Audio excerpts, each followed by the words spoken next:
Close your eyes for a moment before we begin and let a single picture rise on its own, the way it always does the instant anyone says those three familiar words: the Great Pyramid. You already carry it. You have carried it since you were small, long before you knew a single fact about it, and it comes to you now without any effort at all. A vast, pale mountain of stone standing alone at the edge of a golden desert, its enormous triangular flanks catching the low light, its summit lifting far up into a cloudless sky, the sand stretching flat and endless around its feet.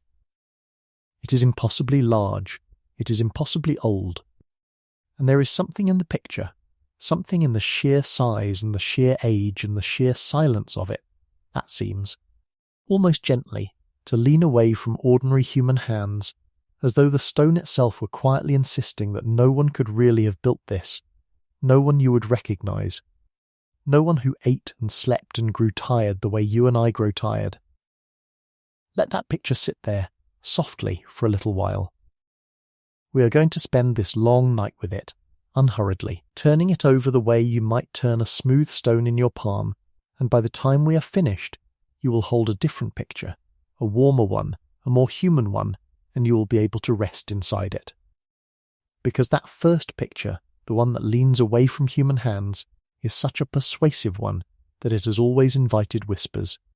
And there are 3 whispers in particular that have followed the Great Pyramid for a very long time, and I want to name all 3 of them tonight, gently, and without a single unkind word for anyone who has ever believed them, because they are all, in their way, understandable, and even a little beautiful, and each of them begins from a true feeling, which is simply awe. The first whisper is the one that looks up, past the stone, all the way up to the stars, and says that the pyramid was built, or at least helped into being, by visitors from somewhere far beyond the desert, travellers who came down out of the night sky, because surely something this precise, this vast, this old, could only have been raised with knowledge that did not belong to this earth. You can feel why that whisper is tempting.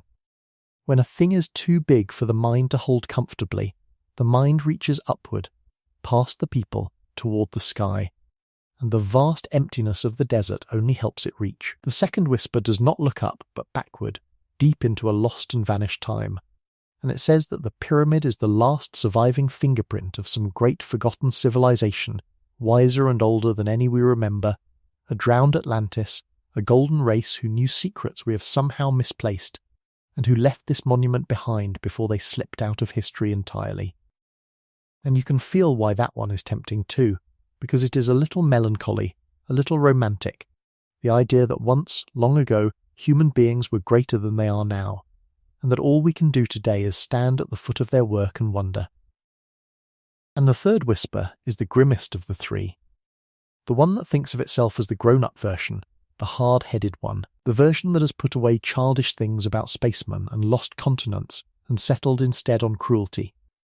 It says the pyramid was built by slaves, endless ranks of them, driven under the whip, groaning as they hauled the impossible stones, their backs bent and breaking beneath the lash of a tyrant king who cared nothing for them. And this whisper feels tempting because it feels tough and unsentimental, and because we have seen it painted so many times, in so many films and so many pictures, that it has come to seem simply like the way things must have been. 3 whispers then, the travellers from the stars, the lost and vanished super race, and the armies of driven slaves. And here is the quiet thing I would like you to notice, without any anger, just noticing, the way you notice the weather.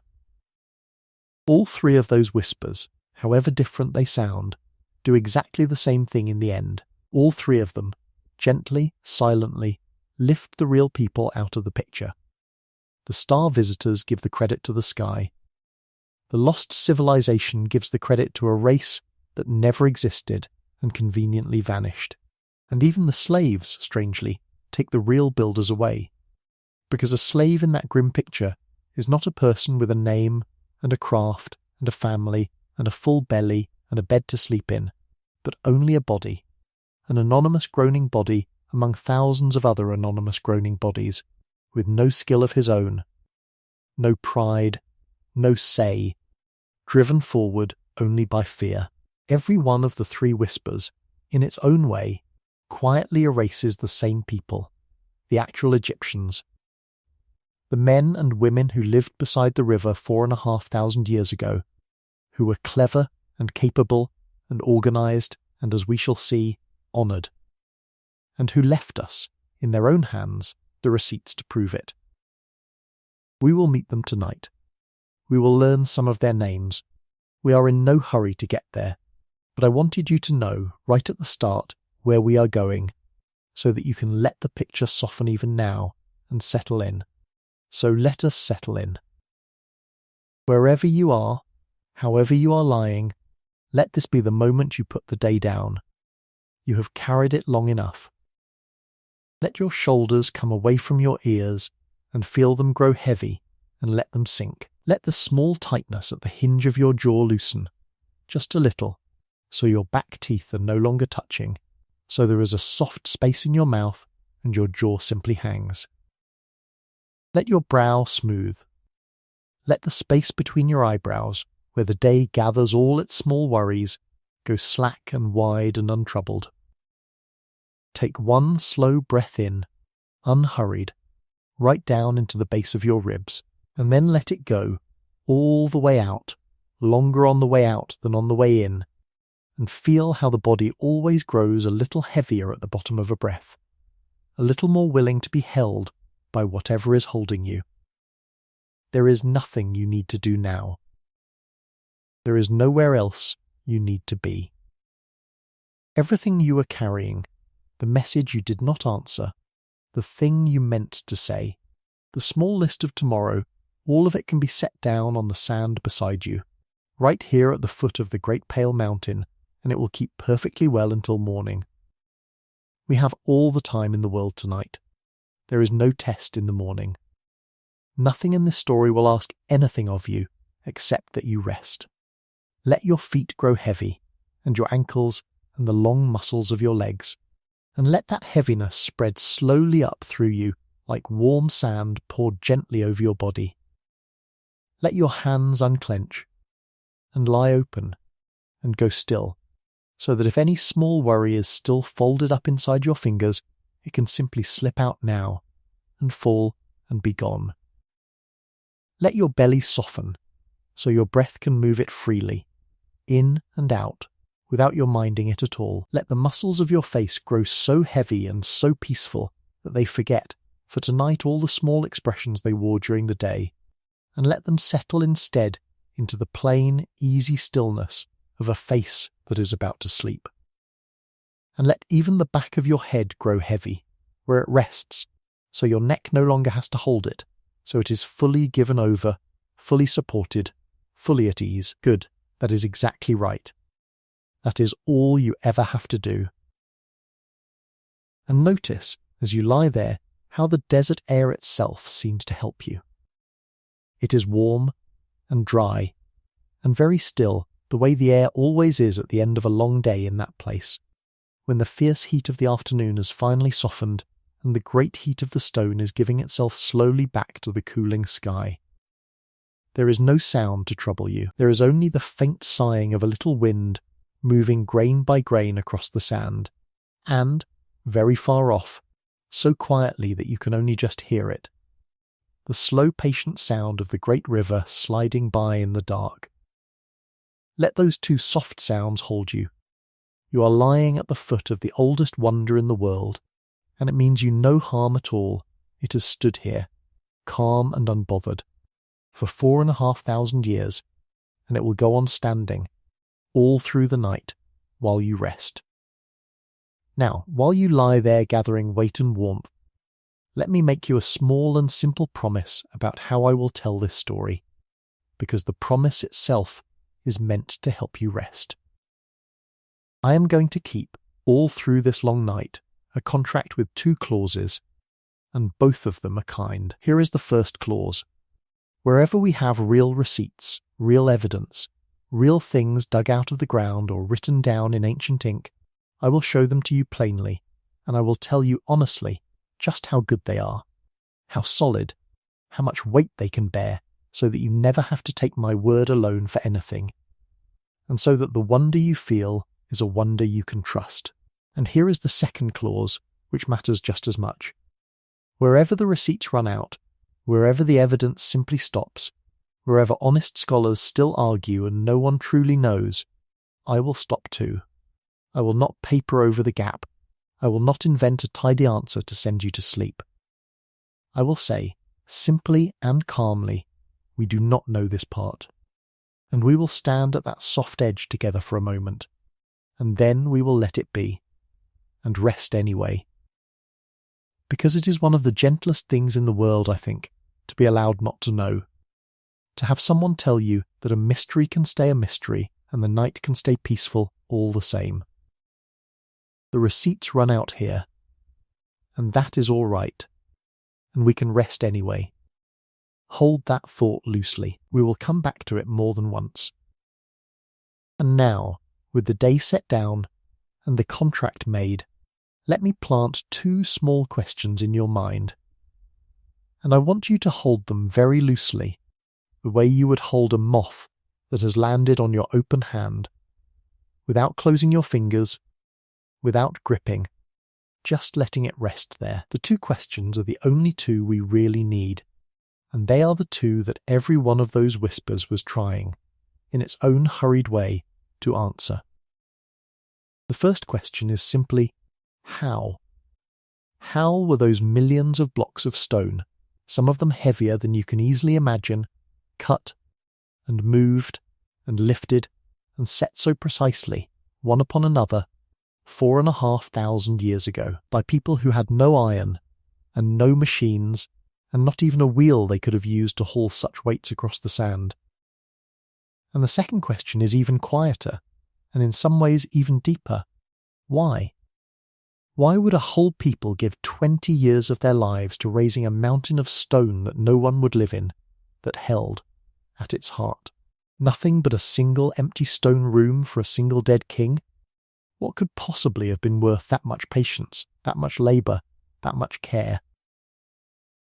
How and why? Two soft questions, held loosely in an open hand. And here is the last thing I will say before we let the first chapter close and simply breathe together in the dark for a while. The answers to both of those questions, when we finally reach them over the course of this long and unhurried night, are not going to come down from the stars, and they are not going to rise up out of a drowned and vanished world, and they are not going to be written in the sound of a whip. The answers are going to be human. They are going to be warm. They are going to be the story of real people, ordinary and extraordinary at once, who worked in the cool season when the great river flooded their fields, who were fed good bread and good beer and, yes, even prime beef, who were housed and paid and honoured, who healed each other's broken bones, who gave their work gangs proud and friendly names, and one of whom, an ordinary overseer, kept a plain daily logbook that has survived against all the odds for 4,500 years, so that tonight we can read the very days of his work in his own patient hand. We will meet him before the night is over. His name was Merra, and he was real, and he was here, and he helped to build the mountain of pale stone that you can still picture behind your closed eyes. But that is for later. There is no hurry at all. For now, let the Great Pyramid simply stand where it has always stood, at the edge of the desert, in the last of the golden light, patient and silent, and no longer strange. And let yourself rest at its feet, heavy and warm and safe, with two soft questions held loosely in your open hand, and nothing whatever that you need to do about them tonight. Breathe in, slowly, and let it go. The day is down. The stone is old, and it will keep. And we have all the time in the world, so let us step down, gently, out of the shimmer of those three whispers, out of the sky and the lost sea and the crack of the imagined whip, and set our feet instead on the real ground, the actual warm ground where the thing itself was made. Because that is where the quiet truth is waiting for us, and it has been waiting there patiently for a very long time, in no hurry at all, the same way we are in no hurry now. There is no need to arrive anywhere in particular tonight. We are only going to walk out onto a wide flat shelf of pale stone at the edge of a desert about 4,500 years ago and stand there for a while and let the place be exactly what it is, without asking it to explain itself, without demanding a single answer, just feeling it the way you feel a room when you first walk into it, before anyone has said a word. The place is called Giza. Say it softly to yourself, Giza, and let it be an ordinary place name, a real place with dust and light and weather, and not a word from a mystery. It sits on the western bank of a great green river, the Nile, which runs like a long living ribbon up through the whole length of the country, and just here, on this stretch of it, the green stops rather suddenly, the way it does all along that valley, and the desert begins. That is one of the first true things to feel about this place, that it is a border, a threshold, a seam where two worlds are stitched together side by side. On the one hand there is the valley, the black, wet, fertile earth that the river lays down fresh every single year, the fields and the reeds and the mud and the birds and the whole busy green business of living. And then, within a single footstep almost, the green gives out and the land lifts a little and turns the colour of bone, and there is the desert, dry and pale and enormous and still, running away west into the distance under a huge sky. The people of that valley had a plain and beautiful sense of this, the black land of the living on the river's edge, and the red land, the desert, on the far side of it, the place of the setting sun and of the dead. And the plateau of Giza sits right there on the lip between them, lifted just high enough to look out over the green, while its back is turned to the sand. Feel the ground itself now, under your feet, because this matters more than you might think. It is not soft ground, it is rock, a broad natural platform of limestone, the pale grey gold bedrock of the plateau, worn smooth in places by wind and time. This is not a detail to skip past. When people first stood here and thought about building the largest thing they had ever built, the earth beneath them was already a floor of solid stone, a foundation nature had poured long before, wide and level and immovable, exactly the sort of thing you would want to set an unthinkable weight upon. And the same rock that made the floor also made the walls, in a sense, because that limestone was not only underfoot, it was all around, in ledges and beds and outcrops, waiting to be cut. The quarries were right here. You did not have to dream of far-off stone for the great bulk of the work, you had only to look down. The very body of the plateau would become the very body of the monument. There is something restful in that, something almost domestic, the way a house of old stone often comes up out of the same hillside it stands on, made of its own place. So let us name the materials plainly, 3 of them, simply, the way you might name 3 ingredients, without wonder for the moment, just knowing them. First, and most of all, there is the local limestone, the plateau's own rock, cut right there on the spot, and this makes up the core, the vast pale heart of the thing. Block upon block upon block of ordinary honest stone, quarried a short walk from where it was laid. Second, there is a finer, whiter, smoother limestone, a beautiful bright stone that came from a place called Tura, on the other side of the river across the Nile to the east, and this was the fine casing, the polished outer skin, the gleaming shell that once wrapped the whole mountain so that it stood there smooth and white and blinding in the sun, a thing we will come back to, because it is not there now, and that absence has its own gentle story. And third, hardest and heaviest and rarest of the 3, there is the red granite, a dense, dark rose-coloured stone streaked with grey and black, and this came from very far away, from Aswan, far to the south, hundreds of miles up the river, and it was saved for the places that had to bear the greatest weight, the inner chambers, the great beams, the parts that had to hold. Local limestone for the body, white Tura limestone for the skin, red Aswan granite for the strong bones deep inside. 3 stones, 3 distances, near and across and far. Hold those 3 quietly, we will follow each of them home in the nights to come. Now feel the air. It is warm and it is dry, a clean desert dryness that keeps things, that does not rot or rust or wash away what is written, an air that has let papyrus and paint and bones survive across the whole width of time so that they could reach us at all. And feel the year turning, because the year here has a great slow pulse to it, a heartbeat, and everything depends on it. Every summer, far away, rains fall in the mountains at the river's distant source, and the water gathers and comes down, and the Nile rises, swelling and spreading and overflowing its banks, spilling out across the fields in a wide shining sheet. And this was not a disaster, but the whole gift of life. Because when the flood drew back, it left behind that fresh black fertile silt that made everything grow. This yearly flooding, this rising and falling of the great river, set the rhythm of every life in the valley. And it will turn out to sit right at the heart of how the pyramid could be built at all. Though we will let that rest for now and only notice, tonight, that this is a land that breathes once a year, in and out, flood and field, and that its people lived inside that breathing.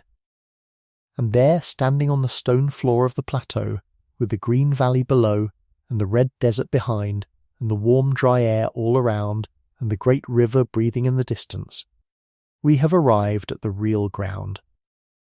This is the place.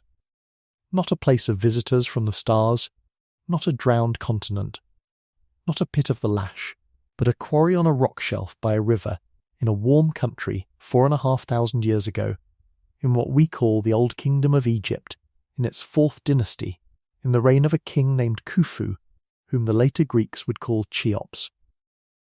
That is all. A king, a river, a rock, and a plan. And yet, now that we are standing on the honest ground, let us do the honest thing, which is to look up and let the difficulty of it land on us in its full weight, without flinching and without exaggerating, because the whispers we walked away from did not come from nowhere. They came from a real astonishment, and the astonishment deserves our respect. So look up and let the objection stand there in its full calm strength, and do not rush to answer it, because we are not going to answer it tonight. Tonight we are only going to hold it. Here is what they set out to raise on this shelf of stone. A single building made of something on the order of 2 1/3 million blocks of stone. Not 2,000. Not 200,000. More than 2 million separate cut stones, each one shaped, moved, lifted, and set in its place by hand. And these were not light stones. The ordinary ones, the great mass of them, weighed something like 2.5 tons apiece, each block about the weight of a small car, and there were more than 2 million of them, and the special ones. The granite beams brought up from the far south to roof the inner chambers weighed not 2 or 3 tons, but many tens of tons each, single stones heavier than a loaded truck, lifted somehow high into the body of the building and set down gently and exactly. Let that sit. Millions of blocks of a few tons, and among them a handful of monstrous ones of many tens of tons, all placed by hand. And they did not merely pile these stones. They raised them into a true pyramid, a vast 4-sided mountain rising to a single point, and it rose to a height of about 481 feet, near enough 147 meters, which is a number that means little until you understand that this one building would remain the tallest structure made by human hands anywhere on the earth for nearly 4,000 years. Afterward, think of that softly. Every tower, every temple, every cathedral spire that human beings would raise for the next 4 millennia would be shorter than this thing that these people set upon this rock. It was, for almost the entire span of recorded history, simply the tallest that hands had ever reached. And it was not a rough heap that happened to be tall. It was laid out with a precision that is genuinely difficult to hold in the mind. Its 4 great sides were aligned to the 4 directions of the world, north and south and east and west, and aligned not roughly, not approximately, but almost perfectly, the sides squared to true north to within a tiny fraction of a degree, so exact that we still, all these thousands of years later, struggle to match it and marvel at how they found it. a base of many acres laid nearly dead level across its whole enormous width, its corners very nearly perfect right angles, its faces turned to the compass points with an accuracy that seems to belong to instruments we would not invent for ages. And here is the part that makes the honest mind go quiet. They did all of this, the 2 million blocks, the tremendous weights, the near 500 feet of height, the near perfect squaring to the poles of the world, in roughly 20 years. Not centuries, not the slow accretion of a dozen generations each adding a course. Within the reign of a single king, across about 2 decades, the thing went up. And they did it, and this is the true weight of the objection. So let us lay each piece of it down slowly, without iron, for they had no iron tools, only copper and stone and wood. And without the wheel for hauling, for though they knew the wheel as an idea, they did not roll these great stones on carts across the sand. And without a single machine as we would understand the word, no engine, no motor, no crane, no power but the pull of ropes and the strength of bodies and the cleverness of the simplest tools that have ever been. No iron, no hauling wheel, no machine. 2 million stones. 20 years. 500 feet. Squared to the very poles of the earth. Now, do you feel it?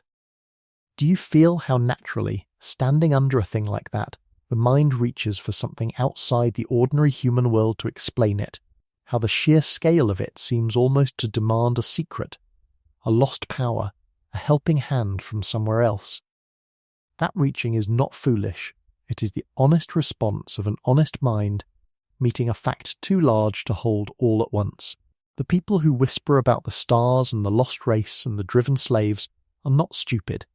They are standing where we are standing now, feeling exactly what we are feeling, the pure vertigo of the size and the age and the precision of it, and they are trying, as anyone would, to find something big enough to have done it. We are not going to scold that feeling. We are going to honour it by sitting with the question a little longer than they did. Because here is the promise, and then we will let it all go for tonight and simply rest. Everything you have just heard laid out as an impossibility, the millions of stones and the great weights and the height and the alignment and the 20 years and the absence of iron and wheel and machine, every single piece of it has an answer that is entirely human, entirely earthly, entirely made of patience and cleverness and organisation and ordinary strong hands. And we are going to walk through those answers slowly, one at a time, over the nights ahead, unhurried, keeping our 2 claws faith, giving the real receipts where the ground has left us receipts, and stopping honestly and resting easy wherever the receipts run out. But not yet. Tonight we do not need the answer. Tonight the only work is to set the question down where we can see it, the great soft weight of the word how, and let it rest on the pale stone floor of the plateau beside us. And to know, as we let our eyes close, that it is a question with a gentle answer, and that the answer is people, and that there is all the time in the world to reach it. So let the how lie there in the warm dry dark, quiet and unthreatening, and let your breath go long and slow. And rest here on the real ground, at the seam of the green and the red, with the river breathing far below, for there is nothing to solve before morning, and we can simply rest. So let us stay a little longer with that feeling, the one that rose in us as we stood on the plateau and looked up at all that weight of pale stone, and let us be very gentle with it, because it is an honest feeling and it deserves a kind hearing rather than a scolding. When the mind meets something too vast, too precise, too old to hold all at once, it reaches for the nearest large explanation. And out here, in this particular place, the nearest large explanation happens to be the sky. That is not foolishness. That is the way the mind works when it is tired and amazed and standing in an empty space, and it is worth understanding the trick before we set it down. Because once you see how the trick is done, it loses none of its wonder, but all of its fear, and what is left is only the marvel, warm and quiet, with the people put back inside it where they belong. Here is the trick, and it is a very simple one. Emptiness makes things loom. A great object standing alone in a bare landscape, with nothing around it at human scale, with no houses pressed close, and no crowd of ordinary life to give it proportion, seems to swell beyond any explanation, because there is nothing beside it to say, quietly, this was made by hands the size of yours. The desert around Giza is scoured clean by wind and time. The workers' bread ovens are long cold, their reed huts long gone to dust, their voices long since carried off on the warm air. What is left is the stone and the sand and the enormous silence, and into that silence the mind pours its own ore. And the ore, having nothing human to land on, drifts upward, toward the stars, toward the notion of visitors, toward the dream of a vanished golden race. It is the same trick any wonder plays when it is found alone in an empty or an ancient place. Stand before any great old thing stripped of its living context, its builders gone, its scaffolding rotted, its noise and mess and daily fuss all cleared away by the centuries, and you will feel that same tug, that same reaching past the people toward something grander and stranger than people. The emptiness does half the work, the age does the other half. And the age is a genuine gulf, we must not pretend otherwise. 4,500 years is a distance so deep that the mind simply cannot feel its floor. We reach back a few generations, and already the faces blur. We reach back a few centuries, and the world goes strange. And here we are reaching back 45 centuries, past every kingdom and language we half remember, into a morning of the world so far before us that it feels less like history and more like myth.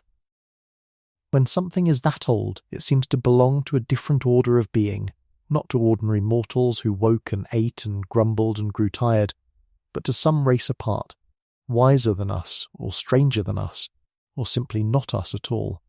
The sheer depth of the years does to time what the empty desert does to space. It removes the ordinary handholds. It sweeps away the small human evidence and leaves only the monument, and the monument, standing there without its makers, seems to ask to be explained by something other than making. But it was made. It was made by making, in the plainest and most patient sense of that word. And now, having named the trick kindly, let us gently take back the ground the trick borrowed, and let us begin by taking down one small, heavy word that has done a great deal of quiet harm. The word is primitive. It is a word we reach for without noticing, a word that lets us imagine the people of that far morning as simple, as childlike, as barely risen above the dust, hauling stones in a fog of ignorance. And it is wrong. It is so completely wrong that once you set it right, the whole mystery begins to soften and settle, because the pyramid stops being a miracle worked by simpletons and becomes instead the natural summit of a people who knew exactly, precisely, expertly what they were doing. So let us meet them, the Egyptians of Khufu's day, not as we have been taught to picture them, but as they actually were. They were, first of all, a literate people, with a full and supple writing system already old in their hands, capable of records and letters and accounts and prayers, capable of keeping the kind of careful daily logbook that we will come to later in these nights, and that will make one long dead man suddenly, achingly real. They were mathematicians, working comfortably with fractions and areas and volumes and the slopes of great inclined faces, able to reckon how much bread and beer a working gang would need, and how a rising wall must lean to meet its fellows at a single point in the sky. They were astronomers, patient watchers of the turning heavens, who had learned the wheeling of the stars so well that they could lay a monument's base square to the true north of the world. And above all they were organised, superbly, almost serenely organised. A state that could gather grain from a whole valley, store it, count it, and pour it back out as loaves and jars, to feed thousands of workers in one place for years on end, without the whole enterprise starving or scattering. And they were craftsmen through and through, generations of them, families in which a father taught a son the feel of a chisel against limestone, and the son taught his own son after him, so that the knowledge of how stone splits and how a wall is squared and how a course is laid dead level did not have to be invented fresh each time, but flowed down the years like water in a channel, gathering, deepening, never lost. This is the thing we so easily forget when we stand before something old and enormous, that behind it lie not a handful of gifted strangers, but a long, unbroken chain of ordinary experts, each one passing on what he knew, each one adding a little, until the accumulated skill of centuries stood ready in the hands of the men who would raise Khufu's mountain. Skill is not magic. Skill is only patience handed down, and these were people who had been handing it down for a very long time. All of this rested on a single generous gift, and the gift was the Nile. Every year the river rose and spread and laid down a fresh skin of black, fertile silt across the fields, and from that faithful flood grew a surplus of grain, and from the surplus grew everything else, because a people who can feed themselves with room to spare can also feed builders, feed scribes.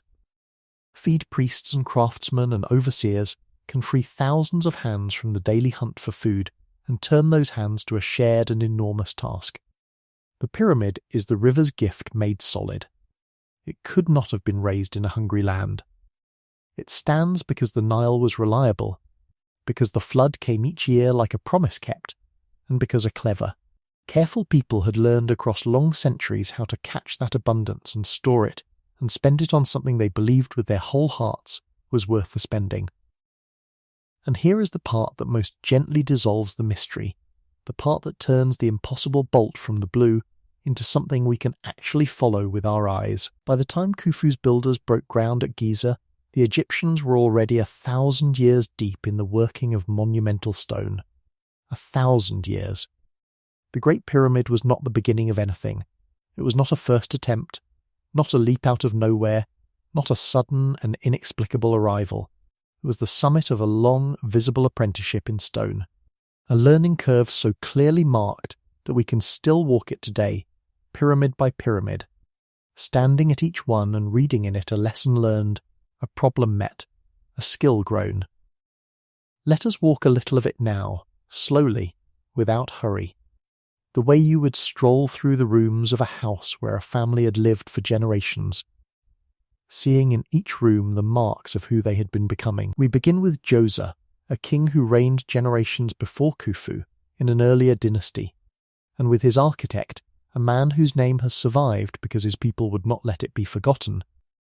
Imhotep, for Djoser, Imhotep raised at Saqqara the step pyramid, and it is exactly what its name says, a great stepped mountain of stone rising in 6 shrinking stages, as though someone had stacked ever smaller platforms one upon another and reached, for the first time, for real and lasting height in cut stone. It was a beginning, a bold and clumsy and magnificent beginning, the first time a people had tried to build a mountain on purpose, and it taught them that stone could climb, that it could bear its own great weight, that a tomb could be made to point at the sky. Stand before it and you are standing at the foot of the whole learning curve, at the first rung of a ladder that would end at Giza. Then the curve rises, and it comes to Khufu's own father, a king named Sneferu. And Sneferu is in a way the quiet hero of this whole story, the patient experimenter without whom the Great Pyramid could never have stood. Because Sneferu did not build 1 pyramid but 3, and in those 3 we can watch the very art of pyramid building being figured out, mistake by mistake, correction by correction, right before our eyes. First there is Medum, which began as a stepped structure and was then reworked, filled in, dressed to be smooth-sided, and which at some point, either during its building or in the long years after, could not hold, so that its outer casing and much of its bulk slid away and left a strange stark tower rising from a hill of its own rubble. We do not need to look away from Medum in embarrassment. Medum is a lesson, written large in fallen stone. It says, this angle, this method, this way of laying the outer courses, this does not hold. And the men who saw it fall did not curse the heavens, or call it a curse. They learned. And we can see that they learned, because the next pyramid, the one we call the Bent Pyramid at Darsha, carries its lesson openly, in its own peculiar shape. It rises at one steep, ambitious angle for the first great stretch of its height, and then, part-way up, the angle abruptly softens, so that the upper part climbs at a gentler slope, and the whole thing has a kind of bent, folded silhouette against the sky, as though the builders had changed their minds halfway to the top. And that is very nearly what happened.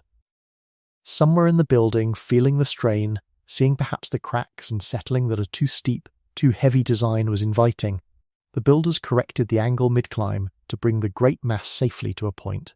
The bent pyramid is a decision frozen in stone, a moment of careful judgment made permanent, and it is one of the most human things in all of Egypt, because it shows us not a flawless race of star-taught gods, but a working team of real people, watching, worrying, adjusting, choosing safety over pride, getting it right in the middle of getting it wrong.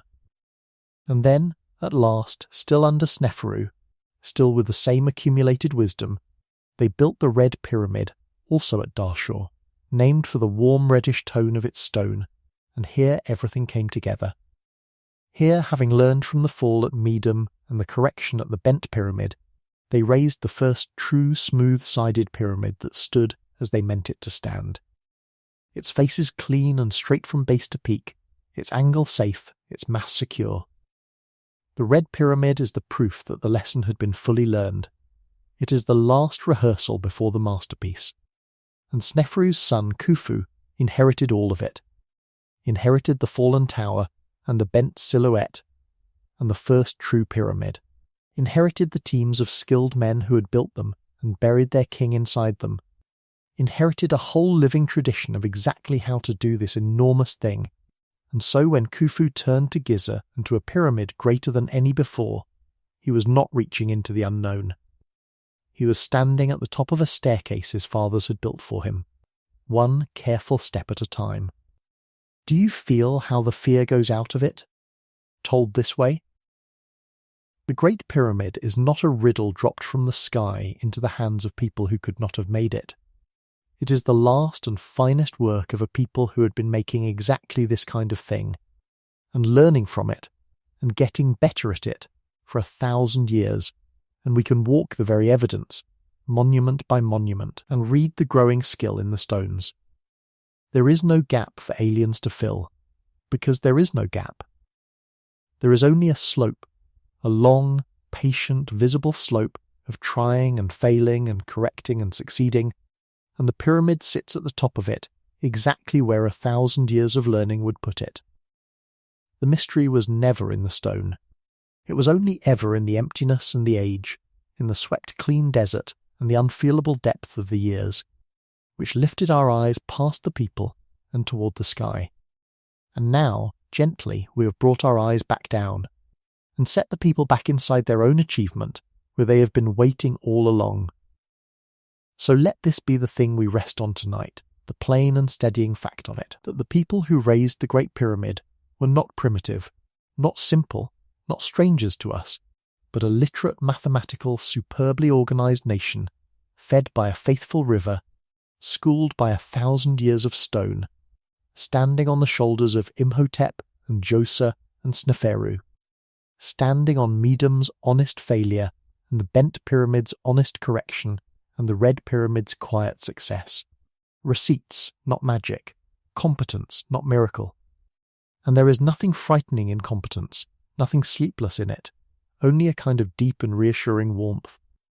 The warmth of knowing that human hands, patient and clever and unhurried, can climb toward the sky-one learned lesson at a time. Let that settle over you now like a light blanket. There is no test in the morning. We have all the time in the world, and more of the story waits, gentle and unfinished, for the nights to come.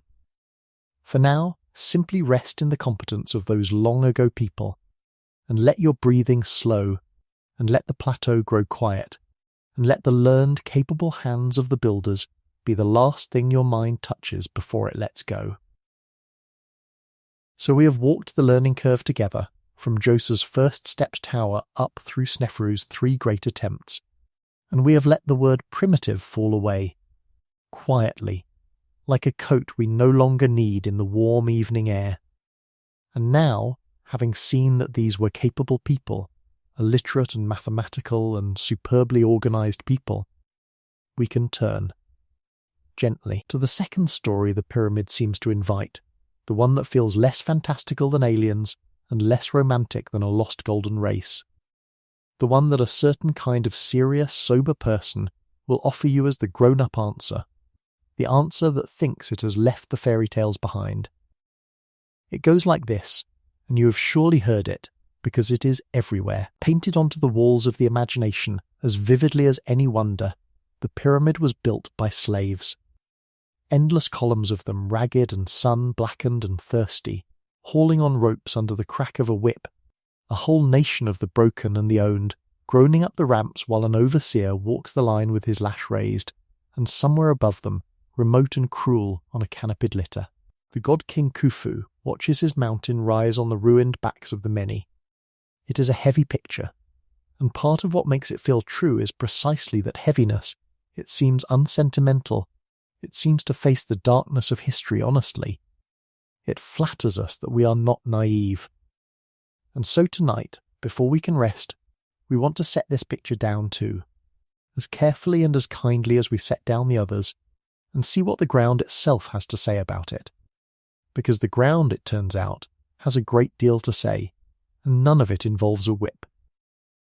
Let us first be fair to the picture, and ask where it came from, because it did not come from nowhere. It came, in part, from a very old and very famous story. Nearly 2,000 years after the last casing stone was set on Khufu's pyramid, a curious and talkative Greek traveller named Herodotus came to Egypt, wandered the plateau, and wrote down what the local guides told him. And among the things he wrote was that Khufu, whom he called Cheops, was a wicked king who shut the temples and forced the whole people to labour for him, 100,000 men at a time, working in shifts for years and years to raise the great tomb. And you can feel, reading it, how the guides were spinning a tale for a visitor across a gulf of 2,000 years, a gulf as wide to Herodotus as the Roman Empire is to us, telling him a moralizing legend about a proud king long dead, the way any people will tell a stranger a good dark story about the deep past. Herodotus wrote it down in good faith, and it was beautiful and terrible, and it lasted. And then, much later, the picture gathered other threads into itself. It gathered the great biblical image of the Hebrews in bondage in Egypt, making bricks under taskmasters, that unforgettable story of the Exodus, and the imagination, which loves to braid its threads together, quietly fused the two, so that the pyramids of Giza and the labour of enslaved multitudes became one single image, even though they belong to entirely different times and tell entirely different stories. And then, in our own age, the moving picture arrived, and Hollywood, which needs a spectacle and needs a villain and needs a lash, painted the whole thing across enormous screens, the thousands straining at the ropes, the drums, the whip, the cruelty, made grand and unforgettable. So the image is old and layered and powerful, woven from a Greek traveller's gossip and a sacred story of deliverance and a century of film, and it is no wonder that it sits so firmly in the mind. We do not need to be embarrassed for having carried it. We only need now to lay it beside what has actually been dug out of the sand. And here is where the sand gives up its patient testimony, and it is worth savouring slowly, because it is one of the great quiet discoveries, the kind that does not make loud headlines, but that turns a whole picture inside out. In the last decades of study, right there on the Giza Plateau, only a short walk south of the pyramids, in the shadow of the monuments themselves, archaeologists began to uncover a whole vanished settlement, a town, buried under the sand and forgotten for thousands of years. It has a name now, Hayt el Ghurab, and it is often simply called the lost city of the pyramid builders, and the man who has spent much of his life carefully brushing it back into the light is the archaeologist Mark Lehner. And what he and his teams have found, layer by patient layer, is not a prison. It is not a labour camp of the wretched. It is a working town, humming and organised and alive, built to house and feed the people who raised the pyramids. Let that settle for a moment, the sheer ordinary humanity of it. There are long galleries that seem to have been barracks or dormitories, sleeping quarters where the gangs of workers rested.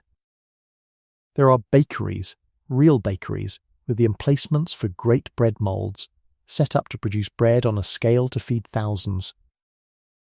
There are breweries, because the Egyptians brewed a thick, nourishing beer that was less an indulgence than a staple, a liquid bread, part of the daily ration.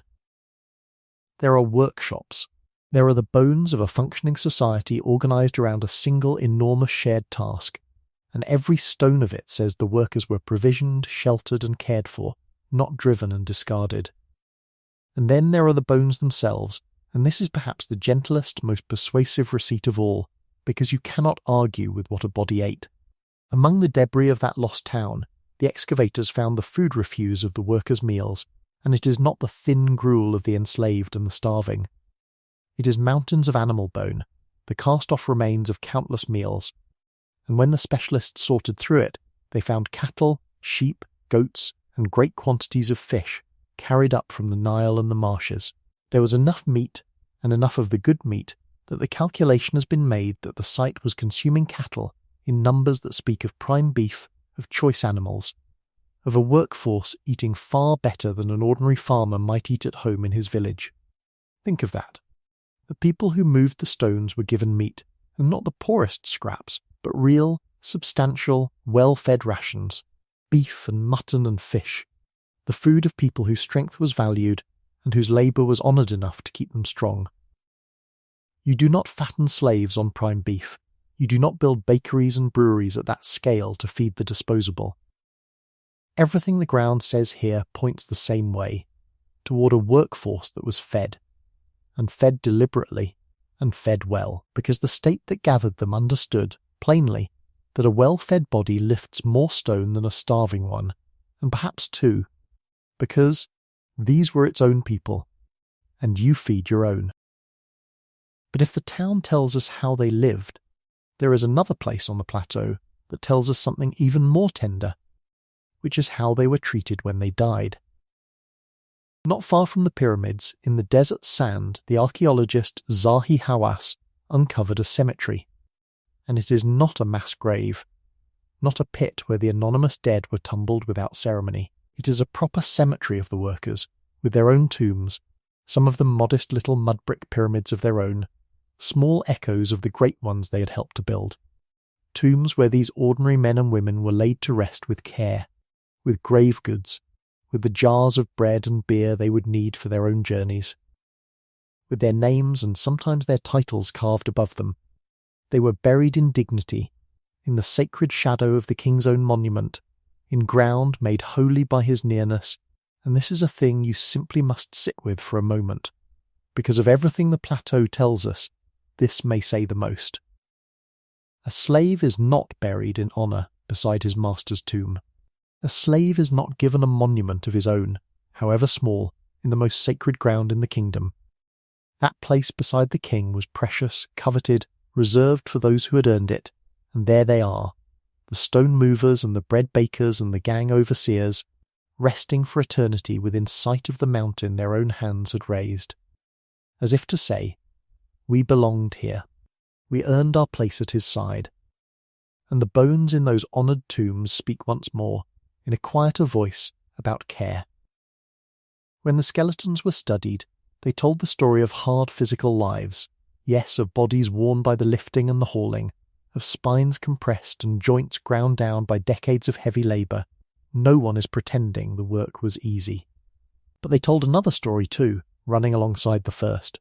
They found bones that had been broken and had healed cleanly, set straight and allowed to knit back together, which means that when a man's arm or leg was shattered under a stone, someone tended him, set the bone, splintered it, and kept him fed and sheltered through the long weeks of mending. They found evidence of surgery, of limbs treated, even of amputations survived, which is only possible if the injured were cared for afterward through the long dangerous healing, not left to die. This is a workforce with something like a medical system attending it, healers who set fractures and treated the hurt and nursed the broken back to strength. You do not give skilled medical care to the disposable. You do not spend the effort of healing on someone you intend to work to death and replace. The healed bones are a receipt, written in the body itself, that these workers were worth mending, worth keeping, worth the trouble, because they were people, and valued, and not owned. And there is one receipt more, and it may be the most human of all, because it is the workers speaking in their own voices, unprompted, across the abyss of 45 centuries. Up inside the Great Pyramid, in the cramped hidden spaces above the king's chamber, in the rough relieving chambers that were never meant for any eye to see, sealed away in the dark for 4,500 years, the men who set those stones left marks. They daubed in red paint the working names of their gangs, the crews who had hauled and levered those blocks into place. And among the names that have been read is one that stops you in the throat with its warmth and its pride, a gang that called itself, in effect, the Friends of Khufu, or the crew of Khufu, the ones who bound themselves to their king by name. These were the team names, the way a work gang names itself, a little unit of men who laboured together and took pride together, and gave themselves a title, painted onto the stone where only they would ever know it was, a private signature in a hidden place, meant for no audience, meant for no monument, meant only as the ordinary human gesture of people who wanted to mark that they had been there and had done this thing. And here, gently, is the heart of it, the thing we can rest on tonight. A slave does not paint a proud team name on the underside of the stone he is whipped to carry. A gang of the beaten and the broken does not call itself the Friends of the King who owns them. That kind of name is left by men who felt they were part of something, who took a share of the glory of the great work, who belonged to their crew and their king and their moment in a way they were pleased to record when no overseer had told them to. It is the graffiti of belonging, and it survives, and we can read it, and it whispers across all that time the very thing the whip picture denied them, which is that they were heroes themselves, with names, with pride, with friends. So let the old heavy image go, softly, the way we have let the others go. Not with a triumphant shout, not with any scorn for the people who carried it, because it came to us honestly, braided from a Greek traveller's tale and a sacred story of bondage and 100 years of film, and it felt, above all, unsentimental and grown-up and honest. But the ground is more honest still. The ground gives us a working town with its bakeries and its breweries, mountains of cattle and fish bone from workers who ate well, even richly. It gives us honoured tombs in the pyramid's own sacred shadow, and broken bones that were carefully healed, and men whose lives were valued enough to mend, and it gives us those proud red names hidden in the dark, the Friends of Khufu, signing their work for no one but themselves. The people who raised the Great Pyramid were not the property of a tyrant, not the anonymous fuel of a cruel machine. They were fed and sheltered and healed, and in the end honoured, and that is a kinder truth, and a truer one, and there is a deep restfulness in giving these long-dead workers back their dignity, in seeing them at last not as a groaning mass, but as people who ate their beef and drank their beer and named their gangs and were buried, with care, beside the mountain they were proud to have made. Hold that gently now, and carry it with you as we go, for we still have to meet them properly, to learn who exactly they were and how a whole nation came together to do this thing. But that is for a little while yet. For now, simply let the whip fall from the picture, and let the well-fed, honoured, proud workers stand there in its place, resting in the shadow of their own great work, as we too are resting, with no test in the morning, and all the time in the world. And so, having set the whip down where it never belonged, and having stood for a while in the quiet company of people who were fed well and buried in honour, and who signed their work with a proud team name, we can let a very old question loosen and drift away. The question that always seems to hover over the pyramid like heat over the sand. The question of who, exactly, and how many, and whether any ordinary people could truly have wanted to do this. Let us not rush toward an answer tonight. Let us come at it slowly, the way you might come across a field at the end of a long warm day, and let the shape of it arrive on its own. Because the shape, when it arrives, is one of the gentlest things in this whole story, gentler by far than the myths that tried to fill its place. Begin with the river, because in Egypt everything begins with the river. The Nile did not run the way we imagine most rivers running, steady and forgettable in their banks. The Nile breathed. Once each year in the deep of summer, swollen by rains falling far to the south in lands the Egyptians themselves had never seen, the great river rose and spread and quietly climbed out over its own banks, and for weeks it lay across the fields in a wide brown sheet, soaking the black earth, laying down the fine rich silt that made the whole of Egyptian life possible. The Egyptians had a name for this season, and the name was Akhet, the season of the flood, the season of the inundation, the first of their 3 seasons, and it came as faithfully as breath, as faithfully as sleep comes to a tired body, year upon year upon year, for thousands of years. And here is the small plain fact that dissolves so much of the mystery, if you will let it. When the fields lay under water, the farmers could not farm. There was nothing to plant in a drowned field, nothing to weed, nothing to harvest. The water had taken the land back for a season and would return it, enriched, in its own good time. And so for a stretch of every single year, across the whole green length of Egypt, an entire population of skilled, strong, capable working people found their ordinary labour suspended, their hands free, their days suddenly open, while the state that governed them still needed to feed them and keep them and give the season its shape. Sit with that for a moment, because it is the quiet key to a great deal. This was not a country that had to invent a workforce out of nothing, nor drag one unwilling from its beds. This was a country that already had, built into the very rhythm of its year, a season of gathered hands, a season when the fields released their people, and the question was never truly where will the workers come from, but rather what shall this gathered strength be turned toward? And the answer, in Khufu's day, was the mountain of pale stone rising slowly on the plateau at Giza. The system that gathered them has a name that historians borrow from a later age, the Khorv, and it means simply a duty of labour owed to the state, a turn of work that ordinary people gave the way they might give a share of grain, a rotating obligation that came round to a village or a district and then passed on. It was not slavery, and it was not quite what we would call a job either, though the workers were kept and fed and, in their way, paid in the bread and beer and cloth and shelter that were the true currency of a world that had no coins at all. It was closer, perhaps, to something we half remember from gentler corners of our own history, closer to a barn raising that draws in a whole neighbourhood, closer to the way a village will turn out together to bring in a harvest before the weather breaks, closer to a pilgrimage that people undertake together because the thing at the end of it matters to all of them.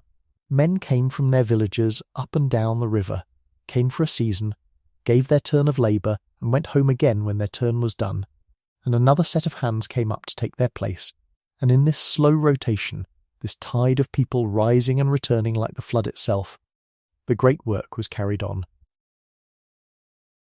And they were not thrown together into a formless mass, either, which is another thing the old picture of the driven horde gets so wrong. They were organised, and organised beautifully, with the same clean sense of order that the Egyptians brought to everything they touched.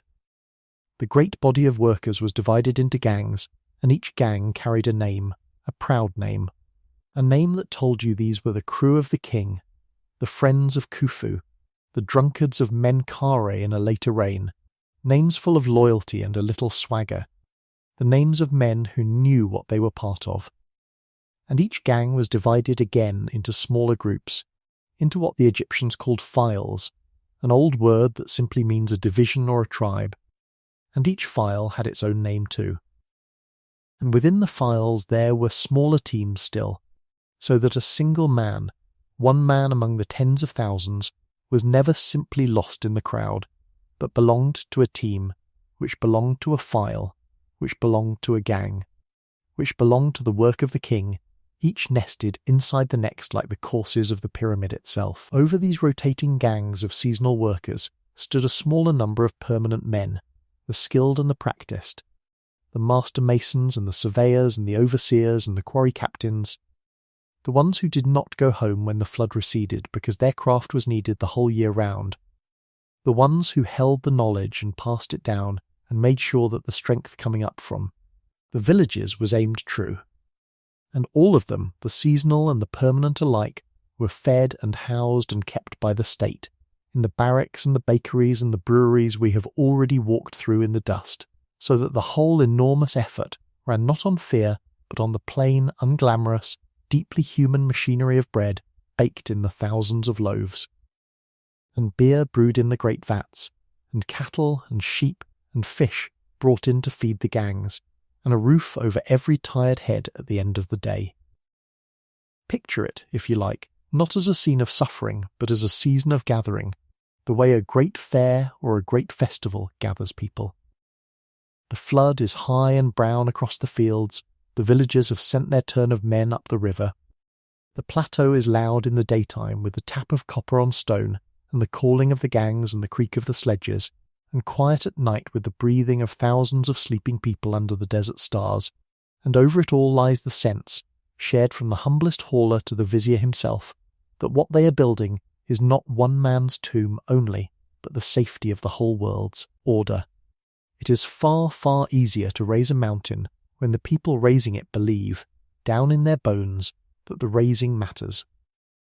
We will come in a later chapter to why it mattered to them so, for tonight it is enough to know that it did, and that this belief, and not any lash, is the engine that turns out to fit all the evidence best.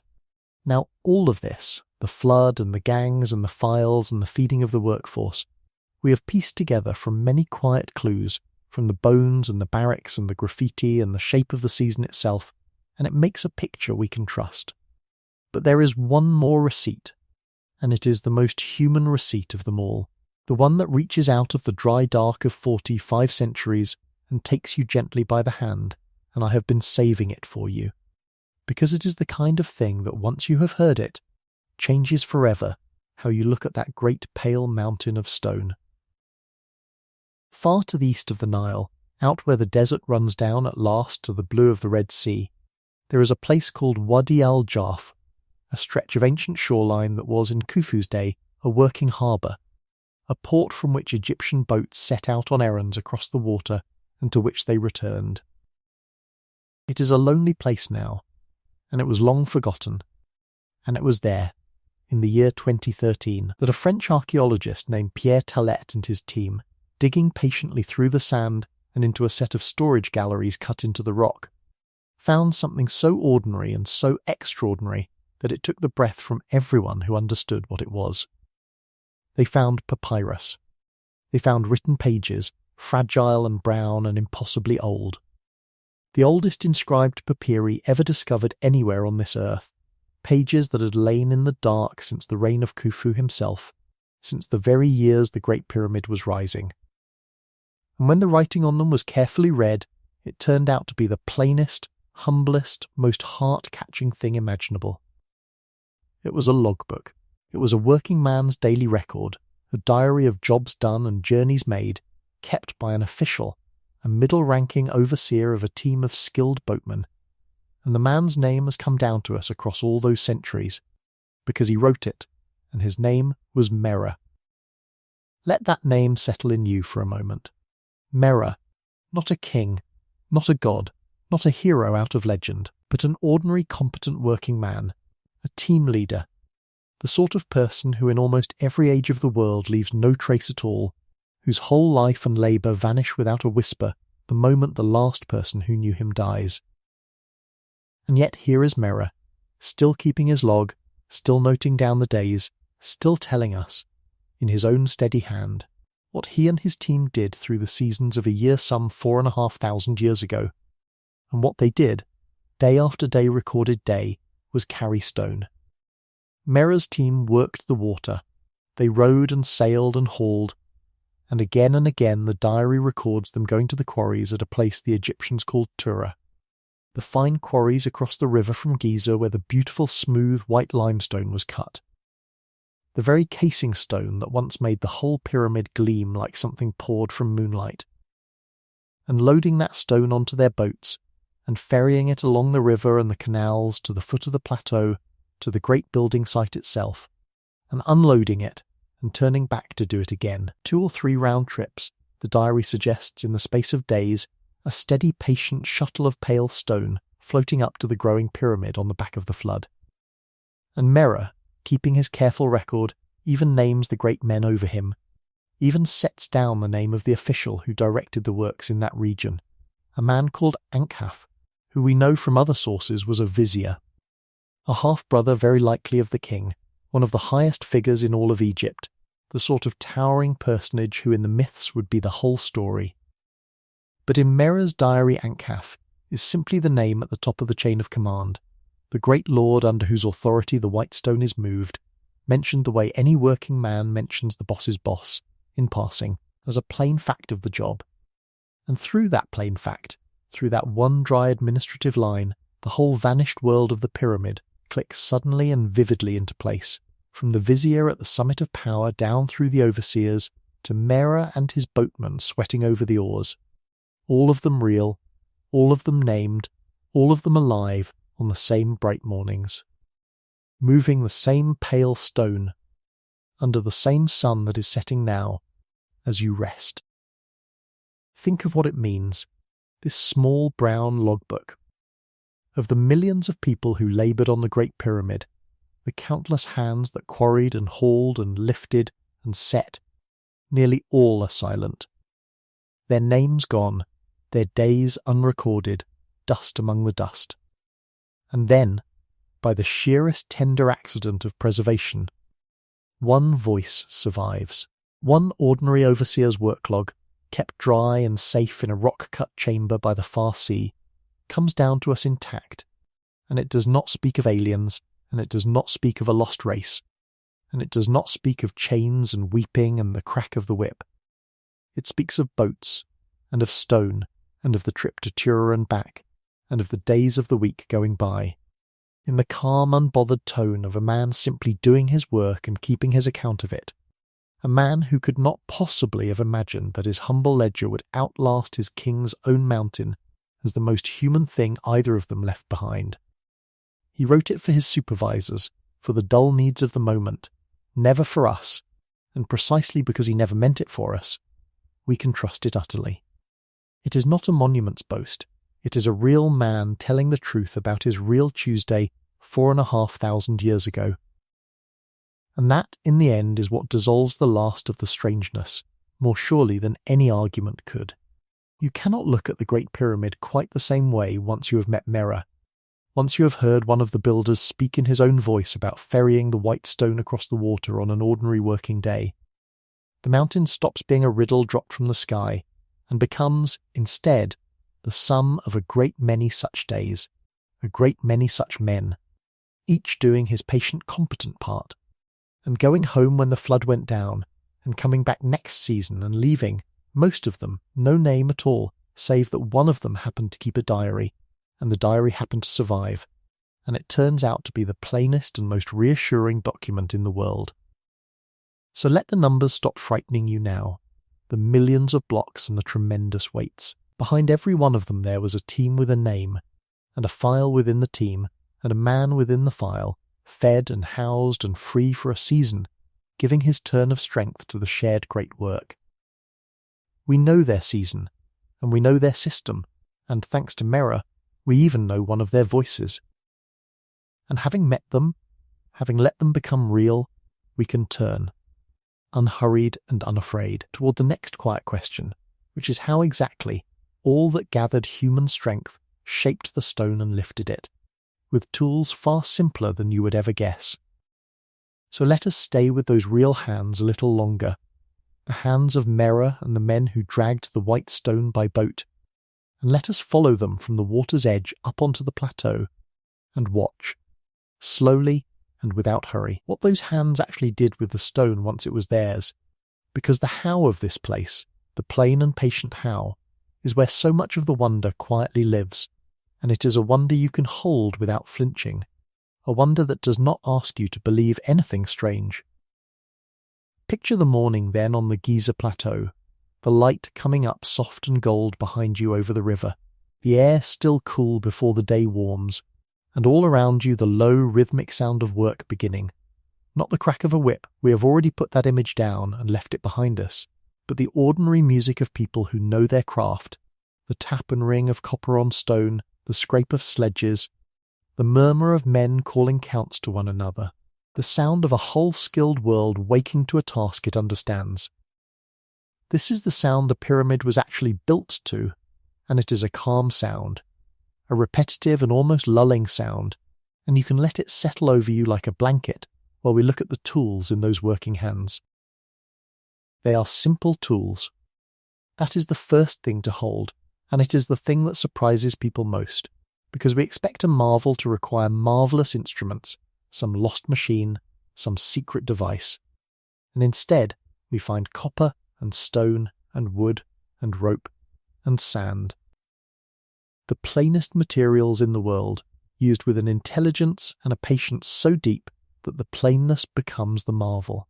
The chisels were copper, soft by our standards, softer than the iron and steel that would come to other peoples long after, and the saws were copper too, long flat blades of it, and with these the workers cut and dressed the local limestone, the ordinary yellow-grey limestone of the plateau itself, which is a soft and forgiving stone, a stone that a determined person with a copper edge and a wooden mallet can score and split and true into a block. And the limestone was right there. That is the quiet grace of the place. The quarries were not far away across some desert. They were on the plateau, steps from the rising pyramid, so that a block cut from the bedrock in the morning might be set into the growing courses within the same short journey. The raw stone and the finished monument almost touching, the whole thing rising out of the ground it stood upon. You did not have to import the mountain.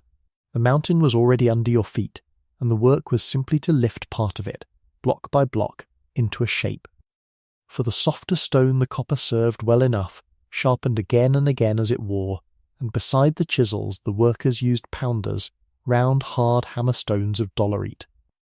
A dark tough rock, much harder than the limestone, and harder even than granite, and with these dolerite balls, held in the hands, or perhaps slung, they would bruise and batter the stone, pounding away the surface grain by grain, dressing a face flat, not with one clean cut, but with 10,000 small patient blows, the way water shapes a stone. The way anything is shaped that is shaped by time and repetition rather than by force. And when a block had to be split cleanly along a chosen line, they had a gentler trick still, a trick that used the stone's own thirst against it. They would cut a row of slots along the line they wanted, and drive dry wooden wedges into those slots, and then they would wet the wood, and wait, and the wood would drink the water and swell, slowly, silently, with a pressure you cannot see and cannot hurry, until along that patient line of swelling wood the stone itself would part and open, splitting more or less where they had asked it to.